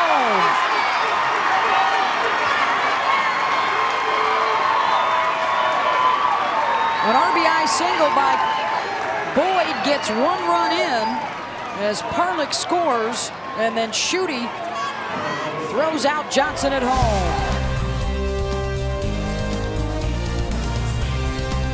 Schutte coming in, DeFelice with the block at home. Johnson trying to scoot behind. Oh, we'll take another look when we come back.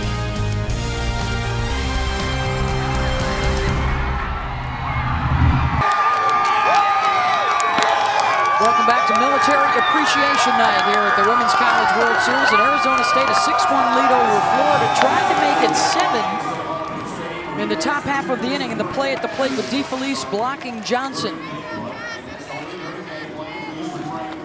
Gets the arm around to put the tag on Alex as she goes by.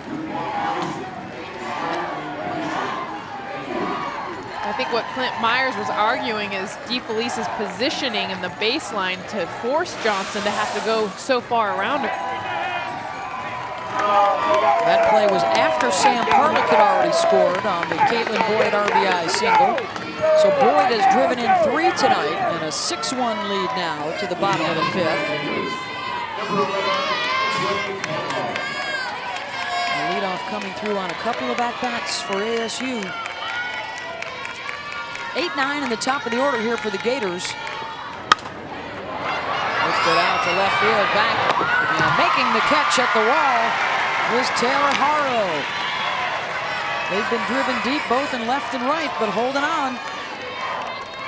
Let's take a look now at the Capital One Cup standings, and Jessica Mendoza's Stanford Cardinals sitting on top right now over Cal and Notre Dame. Texas A&M, USC, and Penn State all on the list. How many sports you guys playing there at Stanford? Like 1,000 or what? What's you know, people like to hate. We're getting it done, that's all I know. It's 87, and good for you guys that you have that kind of athletic department out there in Palo Alto.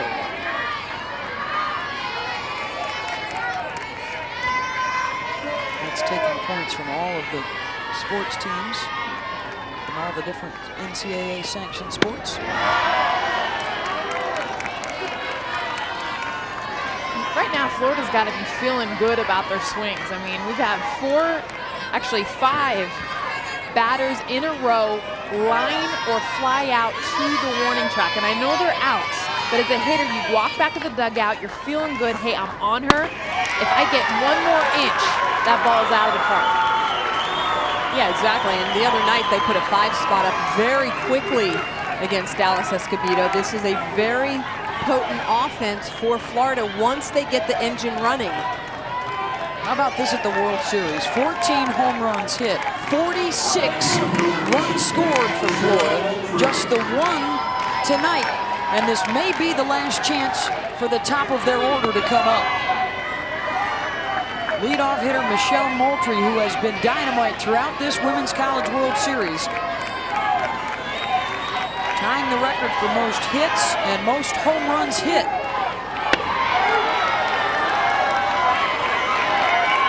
Doubled and scored the Gators' only run back in the first. And it'll be interesting to see if Florida can quickly read what the game plan is for Dallas Escobedo. First time through the lineup, Escobedo hard and high. Second time through the lineup, she added in the changeup. Third time through the lineup, it looks like she's been attacking some of the lefties low and outside.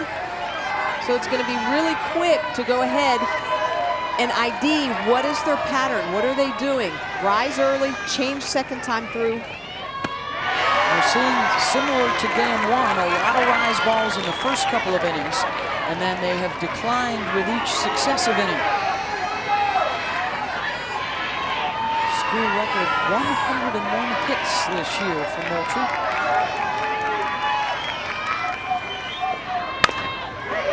Boyd going to second. They'll get the lead and won't even try with Moultrie's speed. Let's send it down to Holly Rowe. Well, guys, there's a dramatic difference in this Gator dugout tonight. Last night they were down big, but it was quiet. People were frustrated. They weren't talking to each other. Tonight they're up, they're cheering. Tim Walton, their coach, keeps looking over there and saying, hey guys, let's go, and getting everybody up and fired up and positive. The energy is very different right now. The ladies have each other's back right now, despite they're trailing by 5 runs. Well, all we have to do is think back, Holly, to Friday night, a 5-run 4th inning. They put a 5 spot on Escobedo in 1 inning on Friday night. They did it with the strength of a couple of home runs. You can kind of feel it in the air. It's every fan here, every spectator, everyone watching this game, they've seen Florida score runs, be that potent offense, and they're just waiting for it to happen. Like Myers knows that they can hit, and I think we all know this game going to be much closer than it looks right now. Well, that's why Clint Myers last inning is waving his runners around. He's trying to get as many runs as possible because he knows he still has that freshman in the circle, and freshman moments are possible. After a couple games, she wins that national championship. She becomes a sophomore, but for the time being, she's still a freshman. You just saw her as she stepped up to the pitching rubber do a little sigh to get herself collected to face DeFelice here with 1 on for Florida and 2 outs.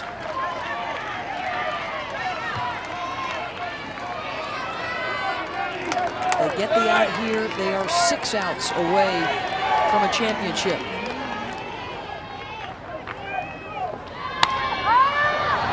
DeFelice pops it up. Boyd in foul territory makes the catch.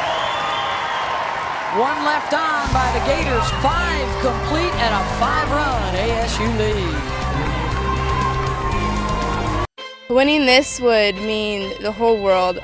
You dream about it all the time as a little girl growing up. You hear about it from all of our seniors because they've been there, done that, and you want that for your team. Winning the championship would just be like the topper to everything. Somebody has your dreams and they're just dangling it in front of your face, so it would be amazing. 6-1 the lead, Arizona State over Florida. They are 6 out away from that national championship. It would be their second in 4 years. They won back in 2008. And for Dallas Escobedo, the last time a freshman won the national championship game was before she was born. Hey, here we go, Liz! Debbie Doom and Tiffany Boyd back in the 80s, and Heather Compton in 1990, all at UCLA. Amanda Freed got a save as a freshman in the '99 final. And recent attempts by a rookie include Jelly Selden at UCLA in 2005. They got beat in Game 3 of the championship series by the Michigan Wolverines. And then last year, Kenzie Fowler tried it with Arizona, and they lost in 2 games to UCLA.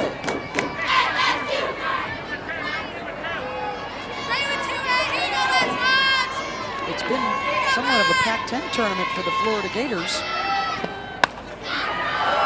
Moultrie going back center to make the grab. Florida has already beaten Oregon, UCLA, and Cal en route to this championship series.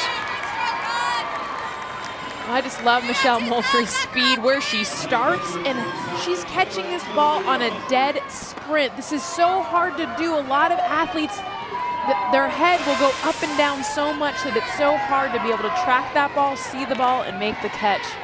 She's just a ton of fun to watch. Well, and one of the things that Tim Walton said that makes her so great is she sprints underneath the ball and at the last second raises her arm. She doesn't raise her arm too early, so she gets 3 extra steps. Drilled right to Fagan. 2 down. Coverage of the NCAA Women's College World Series Finals continues on ESPN2 tomorrow night, if necessary, if Florida wins tonight.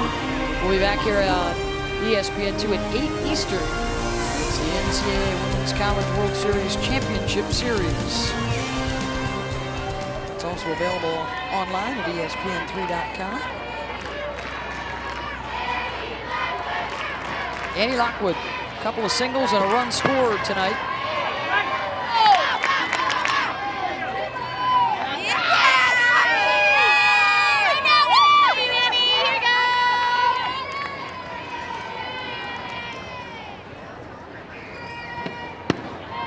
Annie was telling us the other day that as a freshman coming in the year after they won it, they didn't get to take part in all of the celebrations surrounding the championship. You know, when you get back home and there's all kinds of stuff going on the following year around campus. She drills one down the line just foul. But she said, we got a chance to see it, and we got a chance to see our friends and teammates celebrate it, but it really wasn't our own. And that's the goal here, to experience what they saw and watched as freshmen. Well, and the best part, the aftermath, the celebration, the trip to the White House that they had to stay home for. They've got seniors who have been there, including Donworth, Rogers, and Urfer in the starting lineup.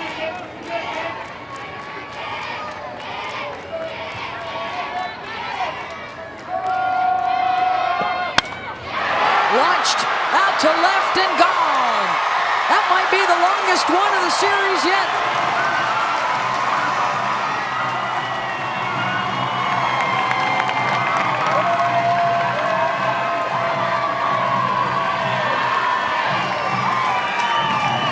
Annie Lockwood's third home run in Oklahoma City, and it's 7-1 Sun Devils.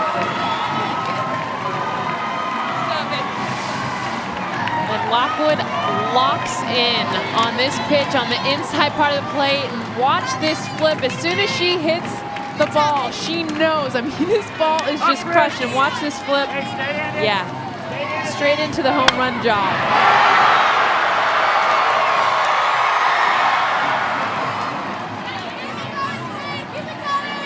No doubt about that one from Annie Lockwood. Her third hit of the night.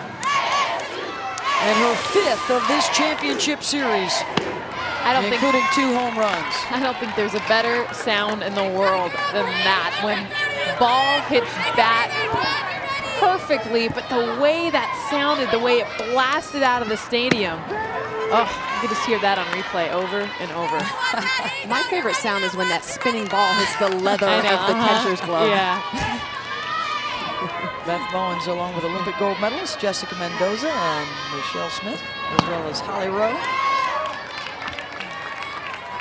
Annie Lockwood, a young lady that didn't play a whole lot last year, went through some personal issues and worked her way through them, and has come back stronger than ever this year.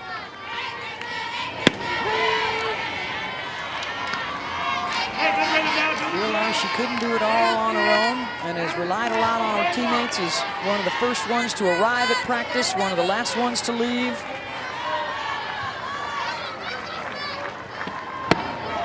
Well, as much as they have fun, and we've showed images of them dancing in the dugout and cheering and laughing, but then you see them right there, her and Castillo having a moment, focusing in, concentrating on Dunworth, and having that ability to have fun, but also remain focused. Dunworth walks.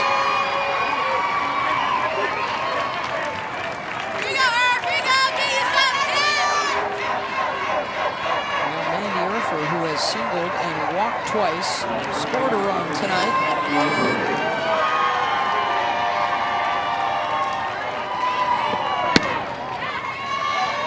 This entire ASU lineup talked about the fact they have 10 players hitting over 300. Every hitter in the lineup over 310. I mean, their numbers are staggering. It's a pick your poison type of lineup. But the thing that Clint Myers says is that he said every game, when you ask him, you know, who's the one hero of the year, he said, we don't have one hero. Every game, someone else steps up. And that's why it's so hard to ID this team, to pitch around one hitter, because there's always someone else stepping in the box. Well, our guys in the truck throughout this series have been doing a good job. But check this out about the 3, 4, 5 hitters. Oh, wait, here's something even better about the bottom of the order. And then tonight, Caitlin Boyd at the top. Their All-American has driven in 3 runs.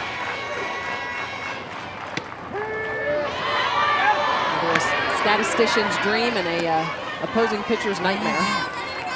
14 runs last night, a touchdown tonight. 6 outs away from another championship. Urfer punched out. Side retired, but not before Annie Lockwood does some more damage. She just blisters this one out to left and enjoys a nice walk in the park.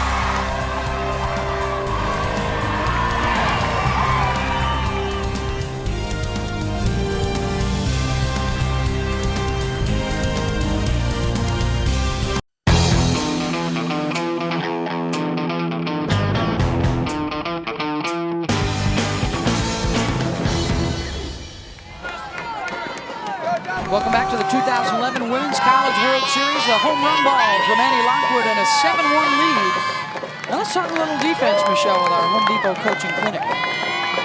Well, actually, first we're going to do a little bit of offense for Arizona State. Two-strike hitting, the confidence they have, the adjustments they make, putting the ball in play.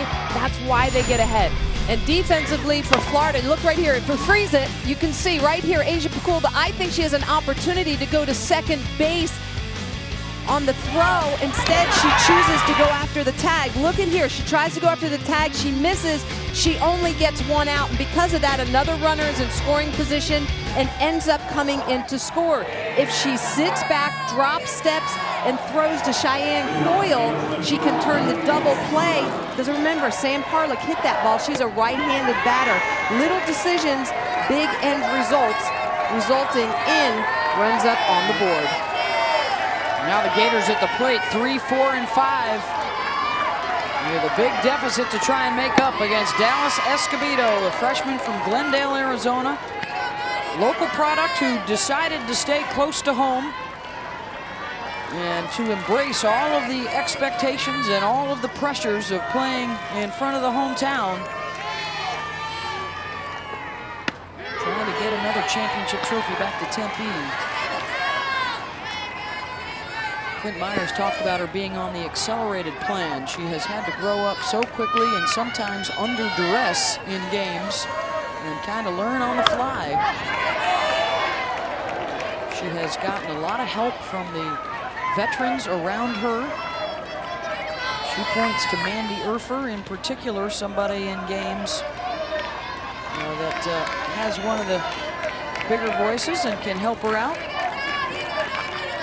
Well, we talk about Escobedo maybe being the engineer of this freight train that ASU is, but maybe Escobedo is the locomotive. She's the engine at the front, and it's Kaylin Castillo, her catcher, who's the engineer driving the train, because that senior catcher has done a phenomenal job with the freshman. She directs her, she directs the defense, she frames pitches. She's just been amazing to watch. Called strike 3, gets Bruder. And that one was wobbling. One down. Well, we might be back here tomorrow night for the If Necessary game at 8 Eastern on ESPN2. And then Friday at noon Eastern, it's baseball super regional action on ESPN2. For more information, log on to NCAA.com. It's your home for all 88 NCAA championships.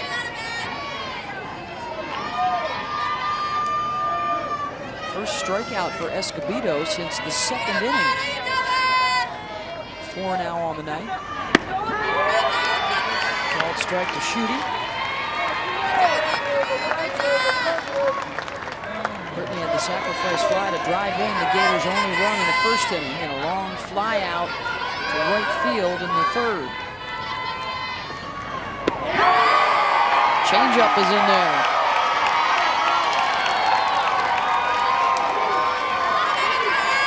She's won a state championship in high school, summer ball national championships. Now trying for an NCAA title. Escobedo couldn't get her to chase the rise.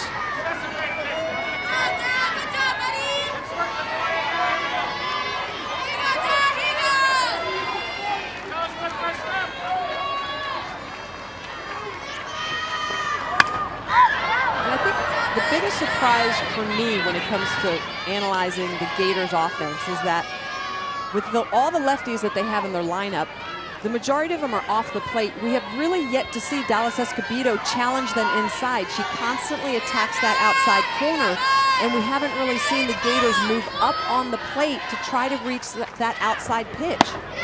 She'll throw that pitch right there, which is a rise ball, up and in, but she's not attacked that low end corner. So if you know you don't have to look there, adjust your stance, adjust where you're getting in the box, and make that outside pitch look like it's coming down the middle instead of staying out on the outside corner. Schutte smashes one foul. And part of the reason I say that is because Dallas Escobedo throws with such a closed hip. The way her arm comes around her body, she's going to have a really tough time riding that pitch inside because of her hip angle.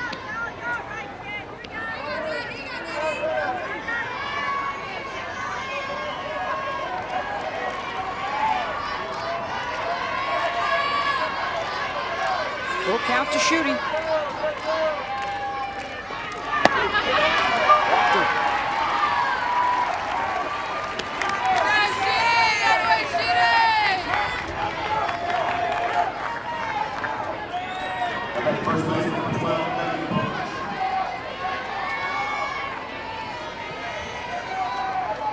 Escobedo talked yesterday in the press conference about losing her focus a little bit late in the game with the big lead. And we see her here on several occasions taking a walk back to the edge of the circle, taking a deep breath, trying to lock back in.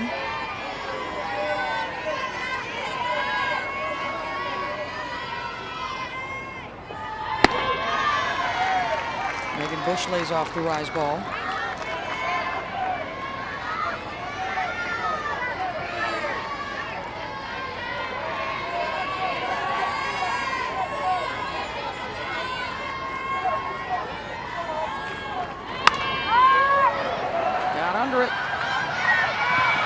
Rogers coming on to make the catch in left center. 2 down. Boy, that's great communication between Rogers and Katie Boyd, the shortstop. Boyd going back really, really hard, and you could hear Rogers up here yelling for that. And as soon as Boyd heard that, she split off and let her center fielder take over. And Jess, you know, that's probably the most important thing you can do when you're coming in on a ball as well. Alert your infielders that are coming back. And do it loud. The fact that we heard her in the booth nowhere near center field with this crowd noise and the way it accelerates when a ball is hit, she's yelling at the top of her lungs repetitively, and that was the key in communicating.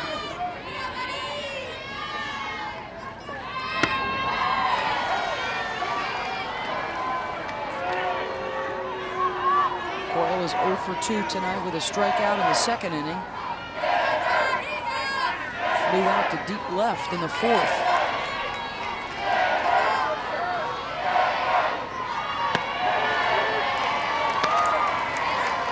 Incredible with the numbers that the Gators have put up. 14 home runs, 46 runs scored, and being held to just 1 run on 2 hits tonight by the freshman Dallas Escobedo.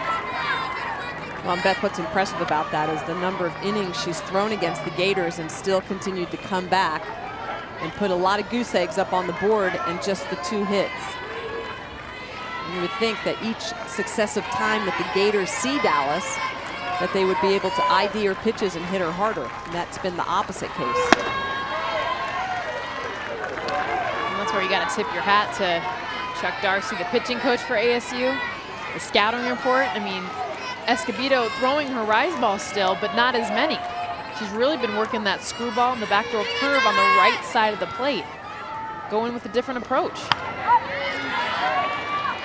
And what I love about Chuck Darcy, he's calling the pitches for Dallas Escobedo, relaying them through Kaylin Castillo, the catcher.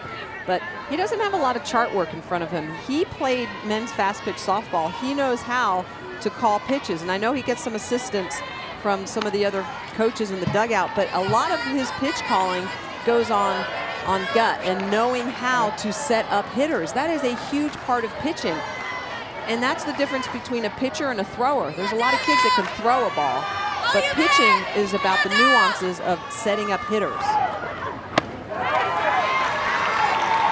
A walk to Coyle.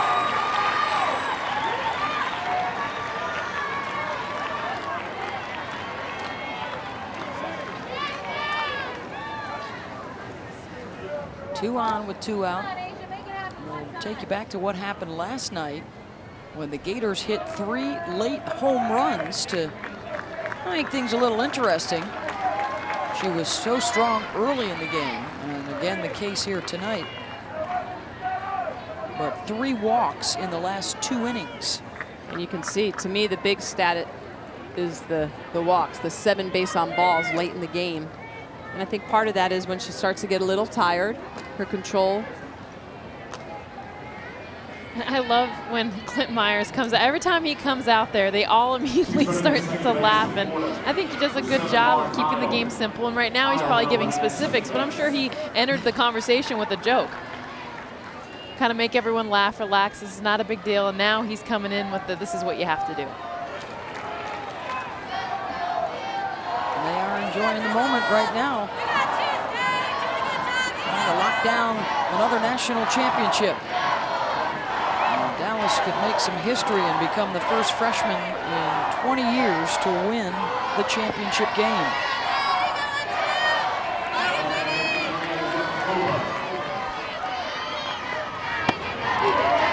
Clint Myers has also talked about how special it would be and how it defines your program as being amongst the elite when you win that second title. Only 3 other schools have more than one: UCLA, Arizona, and A&M.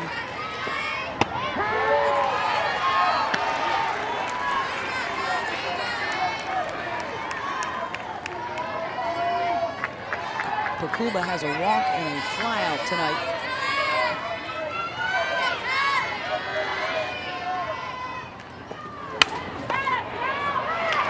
Softly hit to short. Boyd's got it.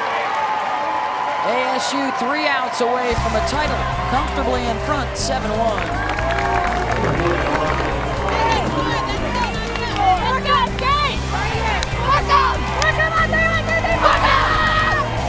The Arizona State Sun Devils closing in on a national championship. They are leading Florida 7-1 as we head to the 7th.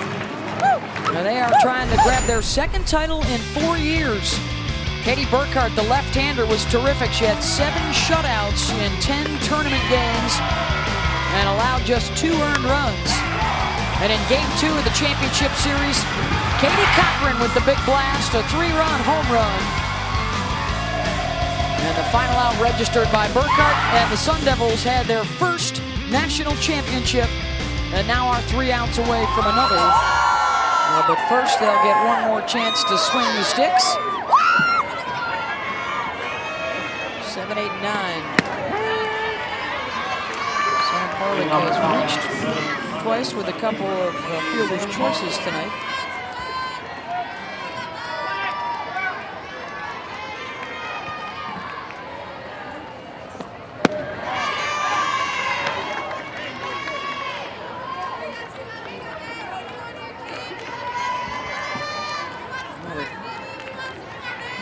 Highlights of our chats with the coaches from all of the teams that were here the other day was to see the look on Clint Myers' face when we asked him what his favorite moment was from 2008. He said, just hanging out in the dugout after that final out and seeing the joy on the faces of the Arizona State players.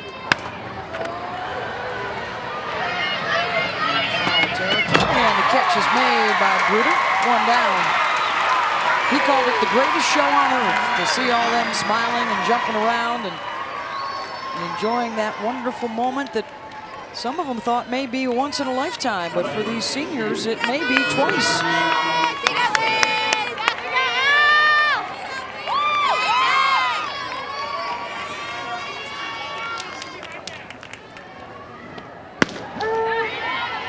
He called that the 3 greatest moments of his life. His first 2 children being born, and then right up there with that, the sitting back and watching a celebration. He's like, if you watch that tape, you'll notice I'm nowhere a part of that, because he said there's nothing greater than sitting back and seeing the enjoyment, the smiles, the tears. That's what he loves. So that's why he does it. He's been successful at every step along the way. Played in the Baseball World Series during his Arizona State college days. Successful baseball coach, won junior college national championships.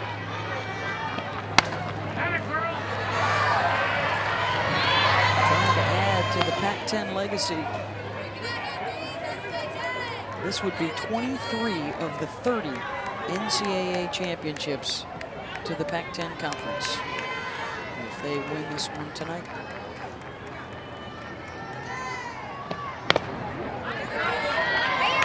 The other thing that's great too is he talked about winning, if they win this national championship this year, having a son in the dugout. Casey has been a big part of working with the hitters. Casey Myers is just a great numbers guy. He really works with the hitters on their locating, their buzzwords. Goes it up. 2 down. ESPN2's coverage of the WNBA continues Thursday night with Atlanta Beard and the Washington Mystics taking on Angel McCoughtry and the Atlanta Dream. The WNBA presented by Pennzoil on ESPN2 Thursday at 7 Eastern. Also available for you on ESPN3.com.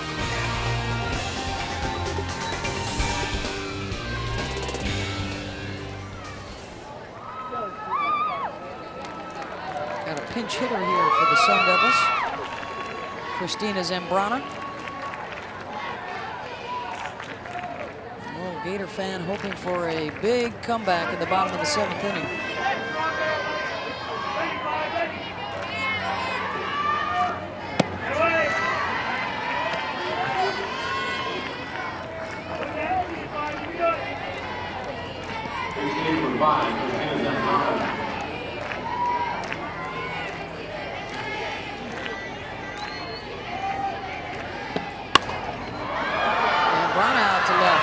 Back to make the catch. 3 up and 3 down.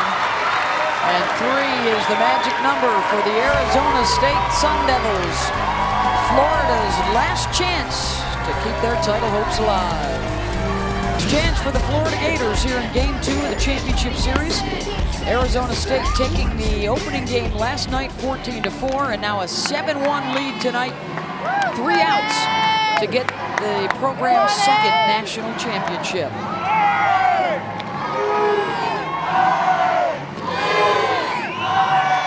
8-9-1 due up for the Gators.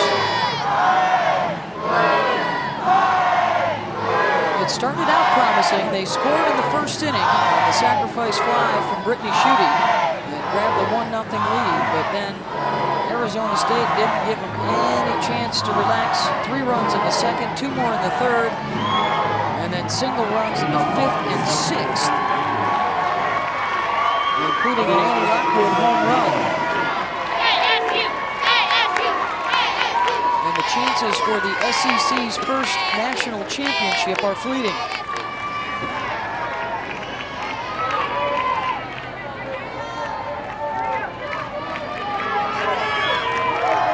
Dallas Escobedo, freshman from Glendale, Arizona. A freshman has not won the championship in 20 years in the circle. Comes in with a changeup for a strike.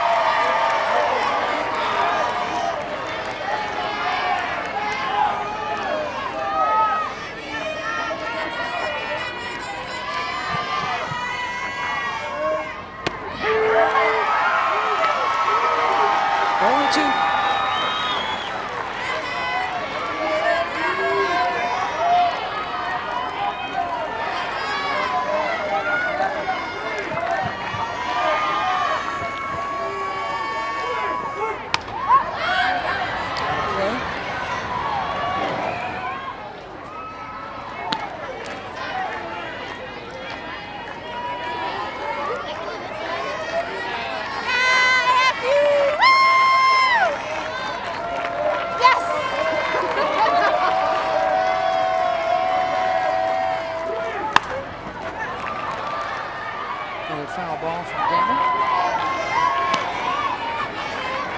Last year, Escobedo was at St. Mary's High School up in the Phoenix area, but already committed to play at Arizona State.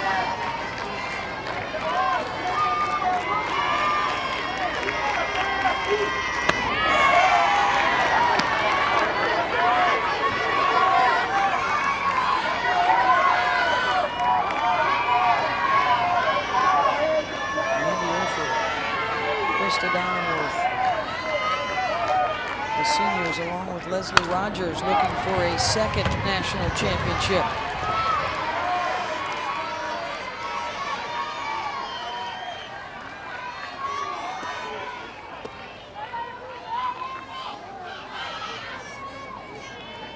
Kaylin Castillo, the catcher who started out her career at Louisville, had a change of heart, had to walk on and try out for Arizona State.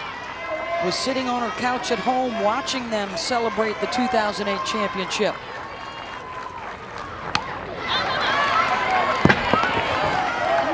Wanted to be a part of one of her own.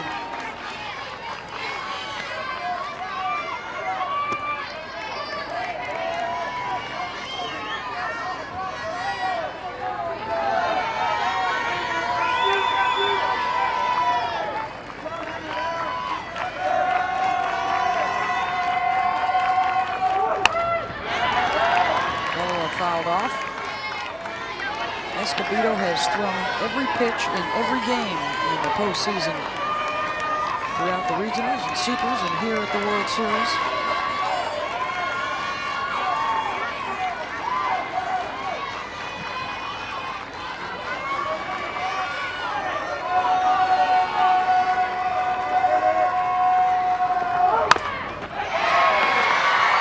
Base hit. Gamble will try and get a big rally started here in the bottom of the 7th.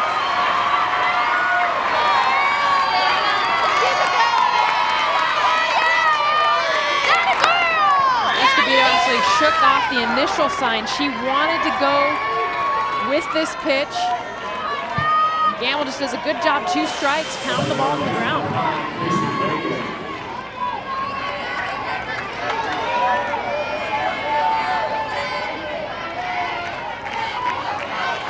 That'll bring up Casey Fagan. Slow roller to first. Urfer will step on the bag. 1 out, and the top of the order coming up. And that's a great decision by Mandy Urfer. She looks down to second. In a close game, she probably would have rifled that ball down there a shortstop, but knowing they have such a large lead, she's going to get the out. Great decisions offensively and defensively for this ASU program. Moultrie has a double and scored Florida's run back in the 1st inning tonight. 1 run on 3 hits against Dallas Escobedo.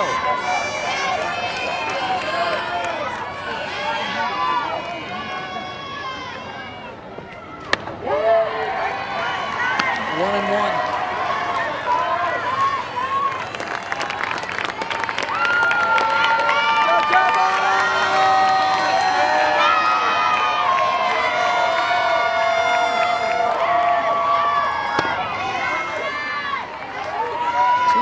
Michelle. Tying records for hits and home runs at the Women's College World Series this year. 13 hits, 4 home runs. Trying to go Oppo, just fine.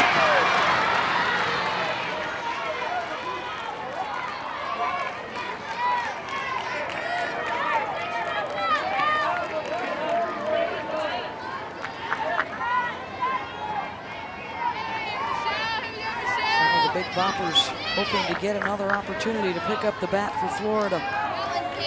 Led the country in home runs this year.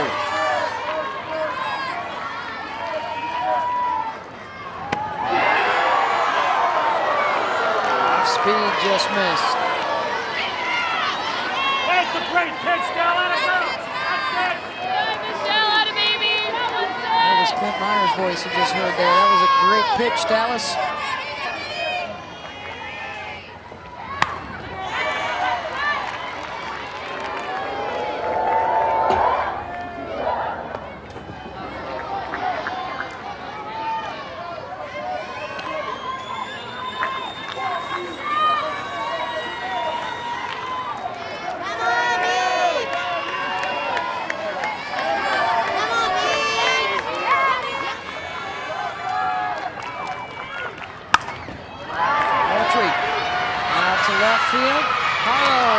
Catch. 2 down, 1 out away from a title for ASU. And here are your Capital One co-tournament most outstanding players. Michelle Moultrie for the Florida Gators. And Dallas Escobedo, the freshman pitcher for the Sun Devils.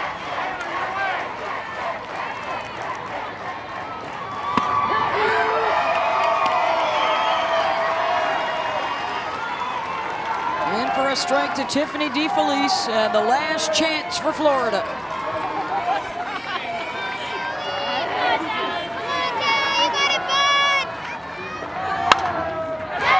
Fair ball. Florida's going to get a run on the board. Gamble scores, and DeFelice makes it 7-2.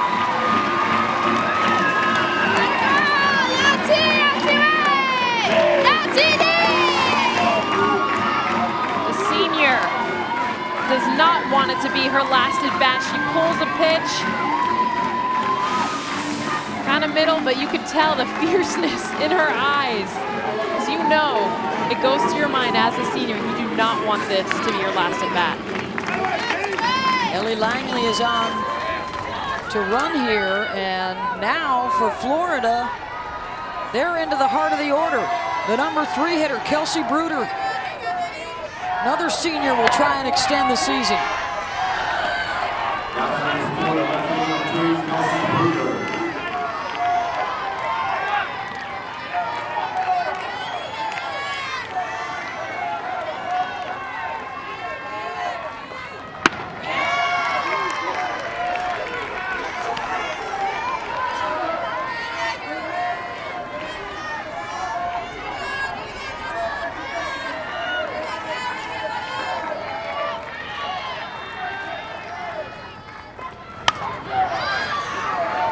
Get out of play.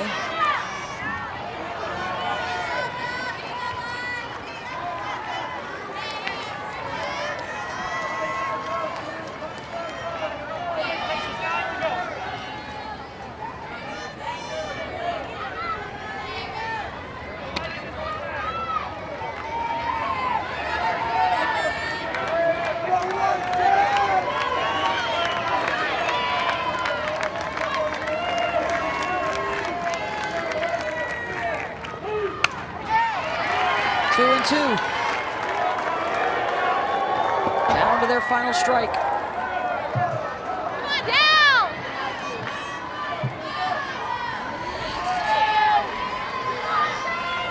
Let's go, Tara! Let's go, Bruder! Here we go, go! Here you go, Bruder!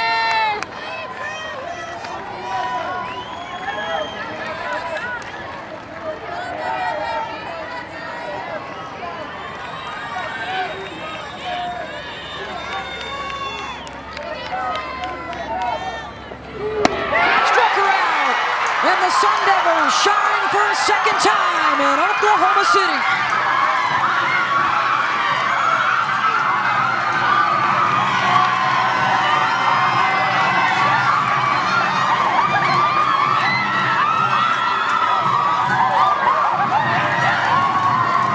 Your 2011 national champions.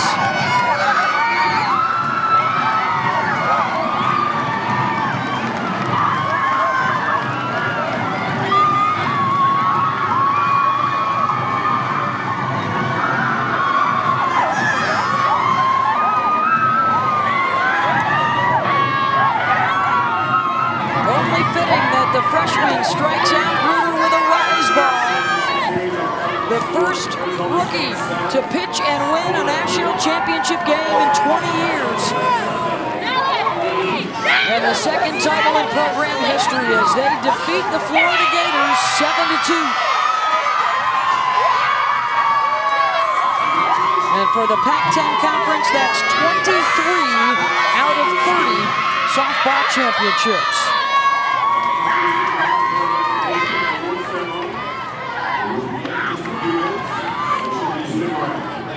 The Florida Gators in that terrific senior class, 4 straight trips to the World Series, 2 times in the championship series, the winningest class in school history.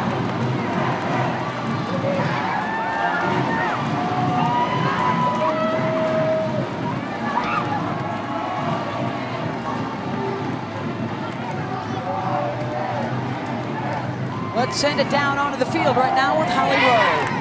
I'm here with the winning pitcher, Dallas Escobedo. And Dallas, you know, very few freshmen in history have done what you just did in this tournament. How do you describe what it took for you? I don't even know what you just said, sorry. How hard was it for you out there tonight? It was just, I was really sore all day, and I just really needed to come out and get through it. I knew that they were a great team and they weren't going to give up, so I just had to throw my game and show them how to, yeah. She's excited down here, ladies. In that first inning, you gave up a run. How did you settle down after that? I always do, I feel like I do bad in all the first innings, and so I just okay, first inning's over, 1, that was good. I got out of it with 1 because I know they're a great hitting team and they could have done a lot more damage. How did your teammates have your back here tonight? They knew that I was sore, and they're like, just throw your game as much as you can. We have your back, we'll score runs. Thank you, Dallas. Thank you.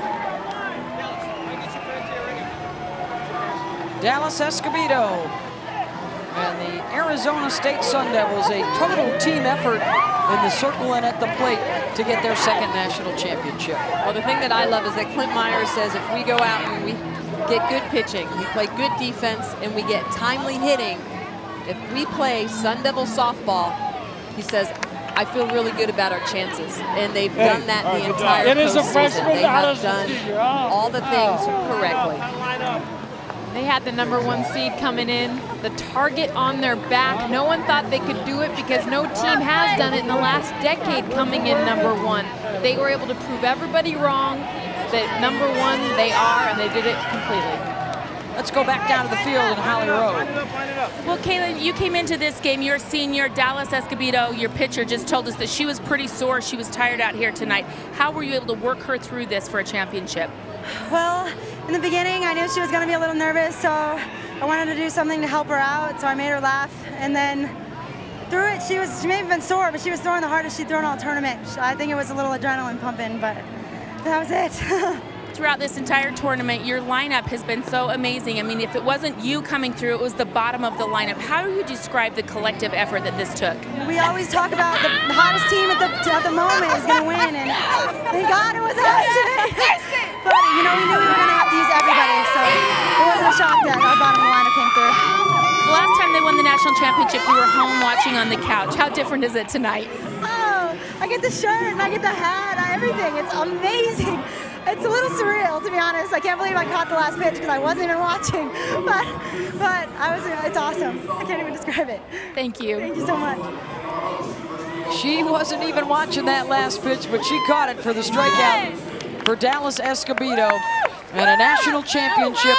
They join UCLA, Arizona, and Texas A&M as the only multi-championship winners in the 30-year history of the NCAA Women's College World Series. They beat the Florida Gators, get the sweep in this championship series, and their coach is now with Holly. Coach, how different is national championship #2 for you and your team tonight? It's very special. I tell you what, we got 8 seniors that I truly love. I mean, they have just endured so much and been through so many different things. And to have these kids to win a national championship their senior year, it's a hell of a way to go out. I'm just so proud of them, and I'm so excited for them. And I tell you what, I really don't know what to say. It's phenomenal.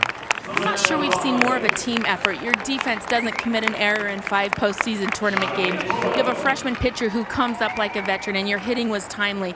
How do you describe how all the pieces came together for you tonight? Well, we kept saying, you know, it's about peaking at the right time, and we played our best softball in the College World Series where it needed to be. If you're going to win, you got to play good softball.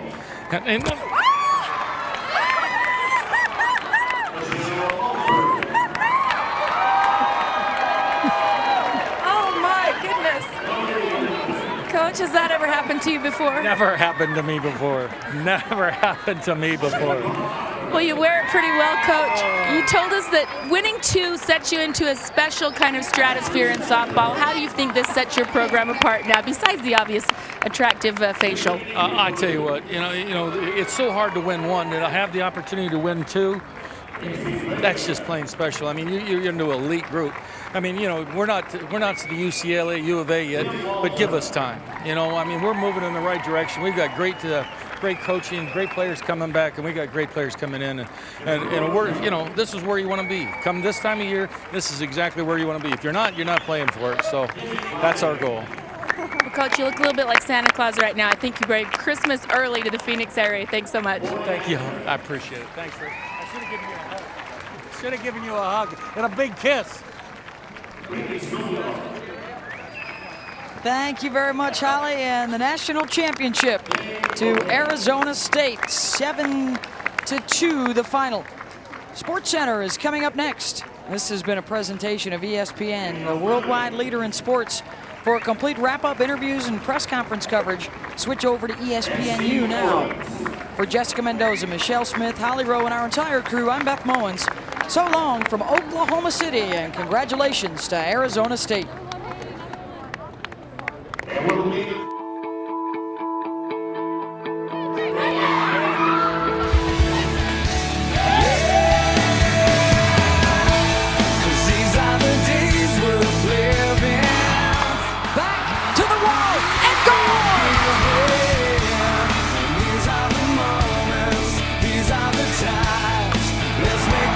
best out of our lives. Even if hope was shattered, well, I know it wouldn't matter. 'Cause these are the moments, these are the times.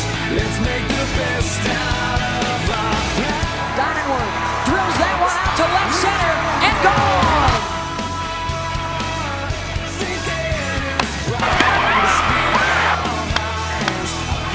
Launched out to left and gone. Use your will tonight.